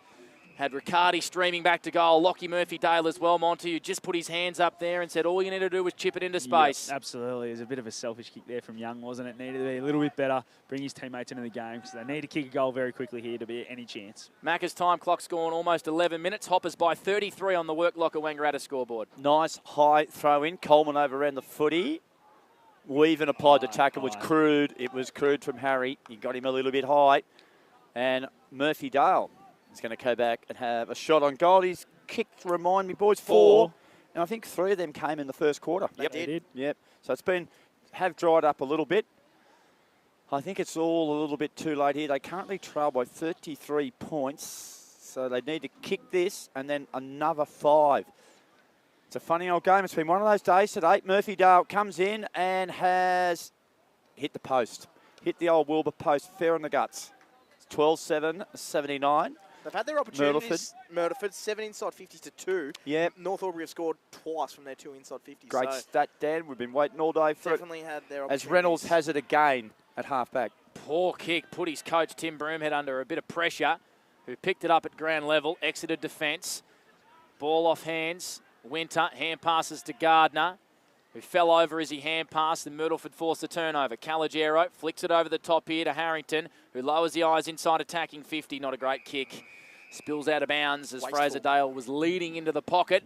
So the margin at 31, 111 plays 80. As we start to think about our Harvey Norman betting player of the day. My word. Couple of contenders, Monty. There is quite a few today. It's just hard. It's hard. Very hard. A couple have put their hand up, haven't they? Absolutely. Literally. Coleman kicks it into the pocket. Fraser Dale with strength. He had 2 to beat, Fraser. He marked it, and I reckon the umpire called play on for not 15. And then he ran out of bounds. Wow. Bit stiff there, I reckon, Fraser Dale. Out of bounds. Well, if it was if it was touch, Panda, it's not. Boundary throw in, 5 metres around for Myrtleford's goal. Bit of credit to the old men in green there, please. No. Broomhead, hairball out the back to Gardner, Archer, and he was under a lot of pressure, and he kicked it out of bounds full, but he did gain a lot of ground, and he's a superstar, this young lad. Now, you know I'd normally ban that word in the Ovens and Murray, because you tend to use it a lot, but he is generally a superstar. I don't use it as too much now. No, much Robbie as said Angus. we're not allowed to use it at all. Robbie, sorry I said that, but I like that kid. He's something about him, mate. He's got his old man's grit in him, I can tell you. 25 disposals today, Archie Gardner. Yeah, been very good. Well, he must be a contender too. I think he is probably the main contender. Oh, And you Jack- reckon? It's been 2 blokes kick 5 goals, Dan. Yeah, well, that's a miracle in this modern game. Well, you're going to give it to Lockie Murphy-Dale, whose team's losing by 3. No, there's two for North who have kicked 5. Well, if you're on the radio, you're not Minogue missing won't get much, except some general banter here. It's still a 31-point lead to North Albury. It's a ball up on Myrtleford's 50-metre arc. Here's Panda. As Dan just argues amongst a few here. What in the crowd? Oh, us. And it looks like Capillari's Capillari's gone down 2 boys, and he's pretty slow to get up. I already got one of the Jats crackers. I reckon he been got good one in the chops, actually, been Tommy. good today, Capillari. He has indeed. He's had a really good couple of weeks. Is he a contender? No. unfortunately, Tom, when you go back and watch this, when you turn it over like that. That's harsh. All right, we'll pick him up in the car for training now, mate. That'd make interesting listening. Okay, I will. Yeah. So Winter, and play that back. Winter marks it and he goes back. You've tore the poor bugger a new one. It'll be another North Aubrey boy next week, won't it? Piano only comes to Bunton Park. Correct. Broomhead goes out here to Reynolds. You wouldn't want to carry this bloke. Because if you pulled up to pick him up, I'd tell him to get stuffed if I was Jack Reynolds. Because you just refused to put him in that team of the week. And I'm sick of it, mate. Is it you or Sam Turner? Both of us. So Ramage goes short. Watch North Aubrey here, Monty. Just take the sting out of this one late and just take time off the clock. Yeah, this quarter they've definitely gone a bit slower, haven't they? They've just taken the game away from Myrtleford, been able to hit the scoreboard when they can, but just been able to control the footy at times too. Harry Weaven, that's a good little kick across the ground, and there's the boss. Sort of Wang Rovers like, Monty, isn't it? A little bit, yeah. Probably not as extreme as what Rovers do, but yeah. Oh, Timmy Broomhead, that's a bit nasty, but not a problem to young Gardner. Kicks it out to my boy Jack Reynolds, who's just racking up the possessions here in the second half. He goes to Campbell. Campbell on his left foot. He just a little chipping kick, and he finds young Webby. Oh, geez, that's an ordinary kick James Webb. Bit of feedback there from Panda. Lockie Murphy-Dale, kick off the ground to Booker. Of course, we know he's such a good soccer player too. Lockie. Here's Jack Reynolds again. Gets it again. Handball out the back to Broomhead, and Broomhead kicks it down the line, and they're away again, the Hoppers. Centre wing. Through McIntosh. They lead by 31 on the Paulie's Corner Cafe scoreboard. For Worklocker Wangaratta, they got the overlap here. Keith Tallent's out the back. He's got a player in the goal square on his own. Wasn't able to find Dennis. And Mitch Del Bosco chops it off here for the Myrtleford Alpine Saints. He goes short to Harrington. So the Hoppers have really owned this second half. The Saints have only kicked the 2 goals. A poor kick there out of defence, and the Hoppers are everywhere. Winter picks it up, runs to 20, and shanks it. All he had to do was finish there. He had too much time, Monty. It's a minor score. The Hoppers by 32. 112 plays 80 on the Worklocker Wangaratta scoreboard. Caden Winter's an interesting one, guys. He had 13 disposals and 2 goals in the first half and only had 5 disposals in the second half. So fallen out of the game a little bit, but not going to matter for North Aubrey. Kick to half-back. Archie Gardner took up front position. Hourigan marked it and handball over his head and out of bounds. And it will be thrown back in. And the netball court half-forward flank pocket here at Bunton Park. And boys, Ferguson's back on, so his 15 minutes has been served and he's back out there. Very good. Thank you there. That's Monty doing some fine work down boundary side. Goody overrun it. Oh, high tackle. No, it's a good tackle in the end by Cullen. Foster Gardner, handball to Archie Gardner. Archie Gardner got a high one this time. He'll get a free kick. Brody Riccardi, he's had a running battle with the Gardner boys today. And they go across the ground. Guess who's got it? Geez, I'd love to see you kick a goal, Jack, but it's a beautiful pass. And he finds Lesky. 45 out, slight angle. Yeah, Reynolds has had the ball on a string in this last quarter, hasn't he? Been absolutely fantastic and a great hit there to Leschke. Just got into a nice leading lane and sat it out in front, and they've looked very damaging in this last quarter, North Aubrey. Just been all over the top of it. Reece Grant just on the ground too, Monty. Is it the first time he's come on the ground for the second half? No, he was definitely out there in the third quarter, but yeah, he's a bit sore. Stay in your lane, Panda. Just noticing something. Lesky comes in. Oh, kicks, not going to make the journey. Who's at the front of the pack? Oh, Talent was a chance. Keith Forty got one behind the ear. Play on was the call. George Goody, this had capped the day. Goody comes in, snap on goal, and he misses to the left-hand side for a point. 7-11, 113 the Hoppers. 12-8, 80 Myrtleford. 18 minutes gone. Final term for Cavalier Holmes. And that's on the Worklocker Wangaratta scoreboard. So they've really owned territory in this last quarter. Well, the last sort of 10 or so minutes have the Hoppers after the Myrtleford Alpine Saints got the first few inside forward 50s. So Riccardi kicked the first, Minogues kicked the last 2 for North Aubrey. They lead currently by 33 points. Dan Vaccaro's Hawks 10 minutes away from starting in Dusty Martin's 300th game. As North Aubrey grub it inside forward 50 as we do go to Dan for 40 winks. George Goody's been pretty handy this game as well, boys. 22 disposals for him. Archie Gardner, who I think's been one of the best on, 26 disposals. And Tim Broomhead, the skipper, 26 disposals on the 40 wing stat sheet for him. So a couple of nominees for Monty's player of the day. And just Matty Munro down here, boys, has got ice on the calf, so that's obviously what's been hampering him. He's obviously done for the day. Looked very sore, as I said last week, late against Albury. So both sides with some injury concerns, it's fair to say. We've sort of spoken about that a lot, haven't we? And Enjoy the bye, Panda. Yeah, buyers definitely come at the right time. I think for all 4 sides probably playing this weekend. I think everyone who played today will be looking forward to no action next week, including your good self, my man. They're going to have to throw that one in again. It's going to take Panda 2 weeks to get walking normally again.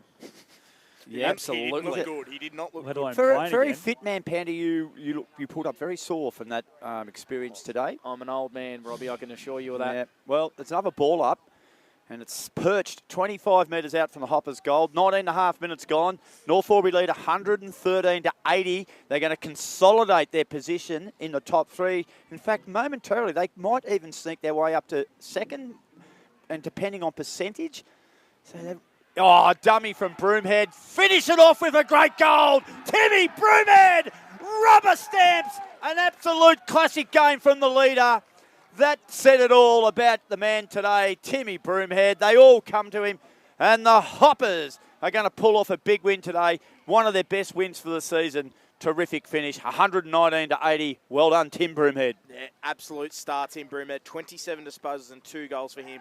He's just been fantastic today, especially when Julian Hayes went out of the game at halftime. He threw himself back, held the team together, and he's just been fantastic today on the 40-wing stat sheet. What about the finish there, Monty? Through traffic, the dummy, and had it all. He's just a classy act, isn't he? We know when he gets the ball in his hands, things can happen, and just showed there exactly how good he is. So the Hoppers by 39. They kicked the last 3 goals in this ball game.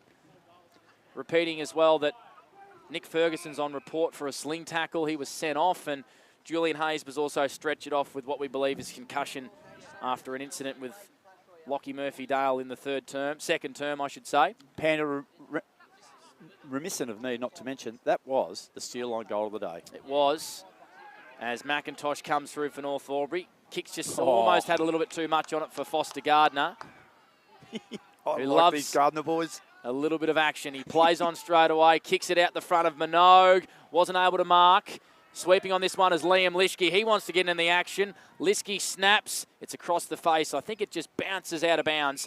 5 metres away from the Hoppers' goal, who are going to be a pretty happy bunch tonight. They're going to go to 7-3, 119 plays, 80 on the Work Locker Wangaratta scoreboard. 4th term for Cavalier Homes. Well, Panda, they've kicked 5 goals in the first quarter, 5 in the second, 5 in the third, and 3 so far in this quarter here. Winter mightn't have had the footy there, appealed for the free kick. Play on was the call. Del Bosco, hurried kick through traffic, working through hard there was McCarroll, and the umpire is going to ball it up. They are a very fit side, North Albury. They run the game out, Mont. Yeah, when they're so young too, that just helps, doesn't it?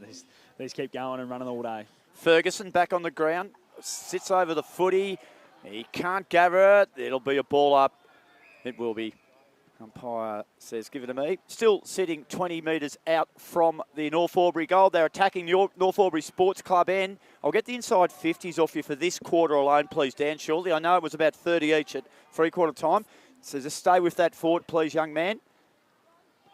Gold square scramble. Kick off the ground, is it? It's still in play. Left foot snap. Goal. Talent. What an effort from Keefe. Talent.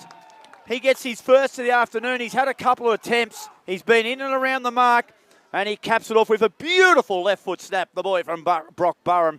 And the Hoppers extend that lead out now, 125 to 80. It's starting to become a percentage booster. Yeah, it is, and it's a really good finish there by Keith Talent. I think he's been pretty good today. Been good. He asked for the inside 50s before. I've got them down for 8 apiece this quarter and 38 apiece for the game. So the inside 50 count has been very even. Myrtleford have had their opportunities. We talked about it earlier in the quarter, but they just couldn't capitalise. They weren't as efficient going inside forward 50 than North Albury, and it's been their day. And we're not going to mention George Goody missed his boot there from the goal line. I didn't actually even see it. Wow. We couldn't see it. Wow. We were blocked. George, it was George, just so when he watches this back. George, you missed it. We were blocked. Missed his own boot. So Leighton Coe, he's been wrapped up straight away by Gribben. And we've got another stoppage. So the margin's at 45 points. It's been a 9-2 second half, which won't please Craig Miller and the Myrtleford Alpine Saints. There's some sore boys out there for the Myrtleford Alpine Saints. There certainly is. Sore boys for everyone. And one up here in the box. Here's Duncan. Good hand pass to King. Left foot kick to half forward. Good kick. Beautiful. Finds Minogue on a searching lead in front of Forrest. So Minogue kicked 5. Dennis has kicked 5. He wheels around. Pretty ordinary kick off the side of the boot. It might work out all right. Talent flew out the back. Coleman's in there. Goody wrapped up Del Bosco, and we have a stoppage inside attacking 50 for North Albury. 125 plays 80 on the work locker Wangaratta scoreboard. As we go around the grounds, Big Mac, what's happening between Albury and Corowa? Yeah, final score, Albury 113, Corowa Glen 40. Thrown back up, Broomhead with a clearance. Hand passes it back to Archer Gardner, who swings it to the top of the goal square. McIntosh! Brought down a Mawson's concrete mark of the day for Cooper. He made his debut, the youngster. He won the third best and fairest last year against Yarrawonga, and he's going to line up to extend the margin to 51, Monty. Yeah, great grab from the young fella. Backing back and just really strong hands, put it straight through. And a lot of this is going through a routine, even though it's late in the game, just doing everything right. And you like to see young kids doing that. He's come into his own this last quarter, the young fella. This could be a little breakout game for him, or onwards and upwards from here. So Cooper McIntosh, watch him get around him if he can finish this one from directly in front, 25 metres out. They all run to Cooper. A great finish. 51 points the margin. The Hoppers extend 131 to 80. It's been all green and gold in the final term, Dan Vaccaro. Yeah, impressive by North Albury, really. The scoreboard probably doesn't tell the tale, but they have been unbelievable this second half, and in particular this last quarter. 9 inside 50s for them. So they've had the similar inside 50s to Myrtleford, but just been so efficient going inside forward 50. 5 marks inside 50 this quarter as well from the 9 entries. So they've been super efficient. Tim Broomhead's been unbelievable. 28 touches for him and 2 goals on the 40 wing stat sheet. That's just great reward there for young McIntosh, particularly the start of this last quarter. And the game was, Myrtleford had to have a real red-hot 5 or 10 minutes. I thought he was at his really best for the whole game during that period. So he's been rewarded with a goal. Fraser Dale, handball to Del Bosco. He kicks it inside forward 50. Backing back there was Jack King, who's been very solid today. Unassuming at times, Jack, but he's as reliable as like an old Holden ute. What was that, Monty? Lockie Dale just threw the ball in the face of Fletcher Ramage, and Ramage just grabbed it and go back to that Doesn't ball. take a backward step, does he? No. I like it. So smother there, wasn't it? Nice work there by young Webb, was it? Excellent Webb. Del Bosco, was he held without the footy? I don't know. It's going to be locked away now. They'll ball it up, Panda. Your man, Mason Ring, has it under control. He'll flick it into the air. 131 to 80, 51 points to the Hoppers. They kicked the last 5 goals in this ball game for Cavalier Holmes on 3&E's O&M Live. Goody brought down in a really strong tackle by Fraser Dale, who's been frustrated a little bit today, Fraser. Blow your bloody whistle. That'll do. Blow the siren instead. And the Hoppers move to 7-3 and consolidate their spot in the top 3 in the SS&A Ovens and Murray with a 51-point win over the Myrtleford Alpine Saints. They kicked 10 goals to 2 in the second half. A good win for the Hoppers. 131 to 80. 27 minutes that final term went. And it was all one way, really, in the final term, wasn't it, Big Mac, in the second half? Well, it was. It's just a consistent performance from North Albury. They've kicked 5 goals in every single quarter. 5 in the first, 10 goals, 7 at half-time, and they kicked, what do they end? 20 goals, 11, 131. They are a very fit side. They love to run the ball. Timmy Broomhead, he's got them playing a terrific style of football. It's a brand of football that's going to hold up and threaten, some of the more experienced teams, because they've got a bit of dare about them. They take the game on, run it. And that's the way they do it. That is the reason they've got a few upset wins this year. They've caught a few teams under the guard. And, and as we said earlier in the game, the more they do it, the better they'll get at it. They've shown they've got a little bit of depth. There's some good young players coming through. What they do, they play their role when they come into the side. But above all, just before half-time, we saw Julian Hayes go down. It was at the 22-minute mark. Hayes was knocked out in a collision. Off the ground he goes. He was the best player on the ground at the time, Panda. And since then, they've just put their foot down. And that's shown great respect for Hayes and the jumper they pull it on. Fantastic Hoppers. Could not be more impressed with them. So we're trying to find Scotty Montgomery. I have no idea where he is. Oh, yep, he's down there with Nathan Dennis. And there is one man who is going to absolutely love this, and it's Nathan Dennis. He is. He's already telling me how good. And he did say he did ask for this. So, Nathan, Harvey Norman Benning, player of the day, mate. Great win from your boys. Obviously got the result you wanted and was able to really put the foot down in that last quarter and end up with a 9-goal win. Yeah, absolutely. I think we just grinded it out like that first half.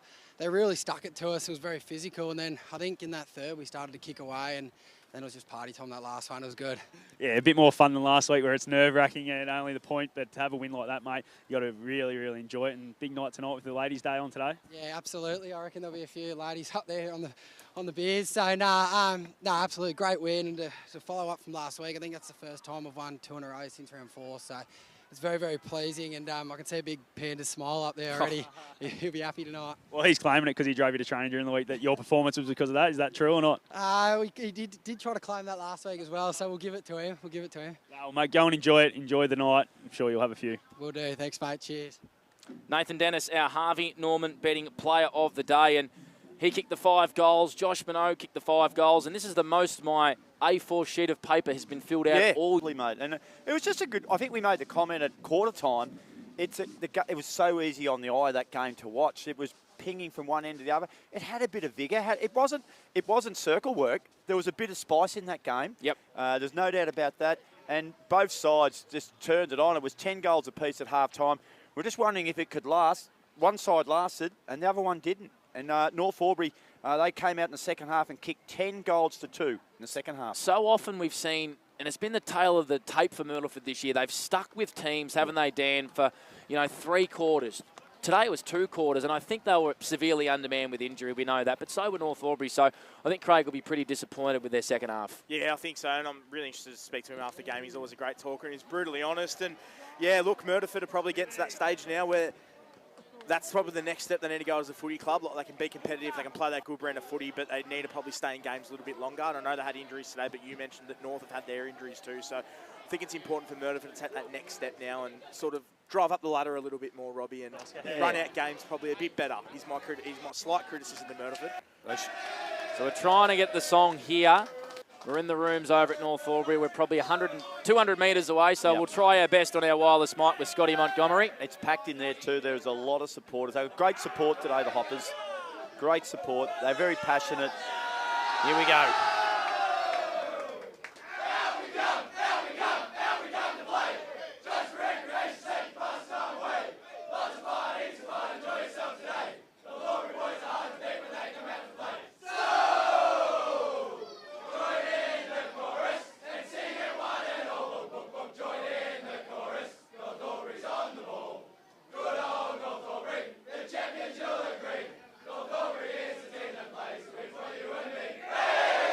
North Albury with a 131-80, 51-point victory over a travelling Myrtleford Alpine Saints here at Button Park. We hope you've enjoyed the action. Stay with us. Our post-game show for Wangaratta Motor Group on the other side of this. Big thanks to Nathan Bell back in the studio doing wonderful things, and Travie Cartwright on the camera as well. We hope you've enjoyed the action. O&M Live continues after this, and on O&M Live, you won't miss a thing.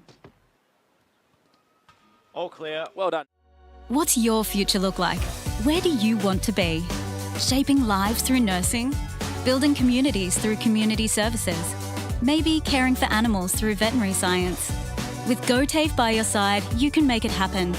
From agriculture, hospitality, health and wellbeing, trades and education, to hair and beauty or creative, learn real skills for real jobs and careers right now. With GoTAFE, you've got this. Search GoTAFE today.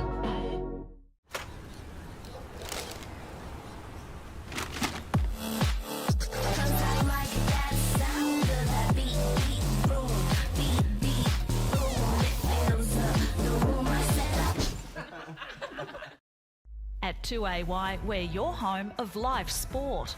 Every weekend, we bring you the best live broadcasts of the Ovens and Murray football and netball. Listen this weekend on your radio or the 2AY app.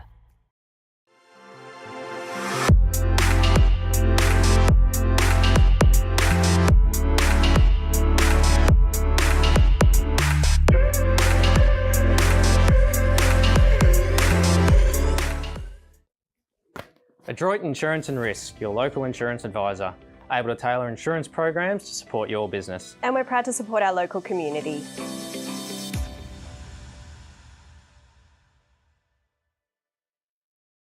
.0% alcohol. This changes everything.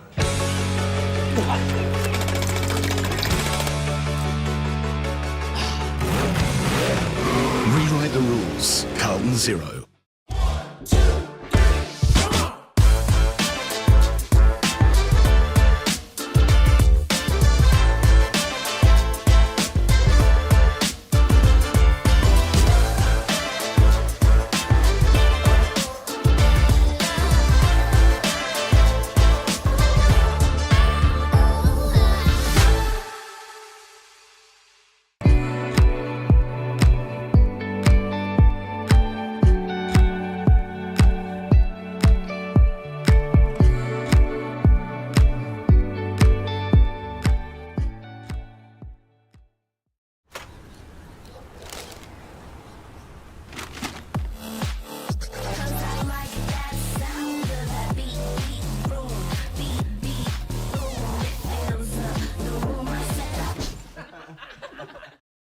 At 2AY, we're your home of live sport. Every weekend we bring you the best live broadcasts of the Ovens and Murray football and netball. Listen this weekend on your radio or the 2AY app. Pain or injury can stop you from living life to the fullest. Albury Wodonga Private Hospital specialises in advanced orthopaedic services and offers a full range of care from diagnosis to surgery and rehabilitation. Get back to the life you love with our support.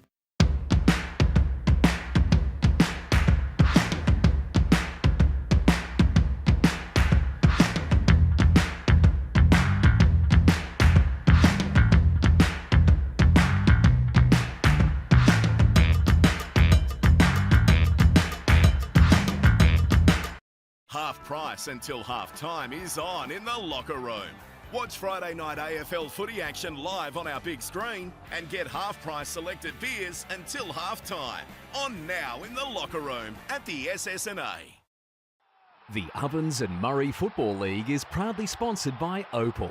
Thinking packaging? Discover Opal.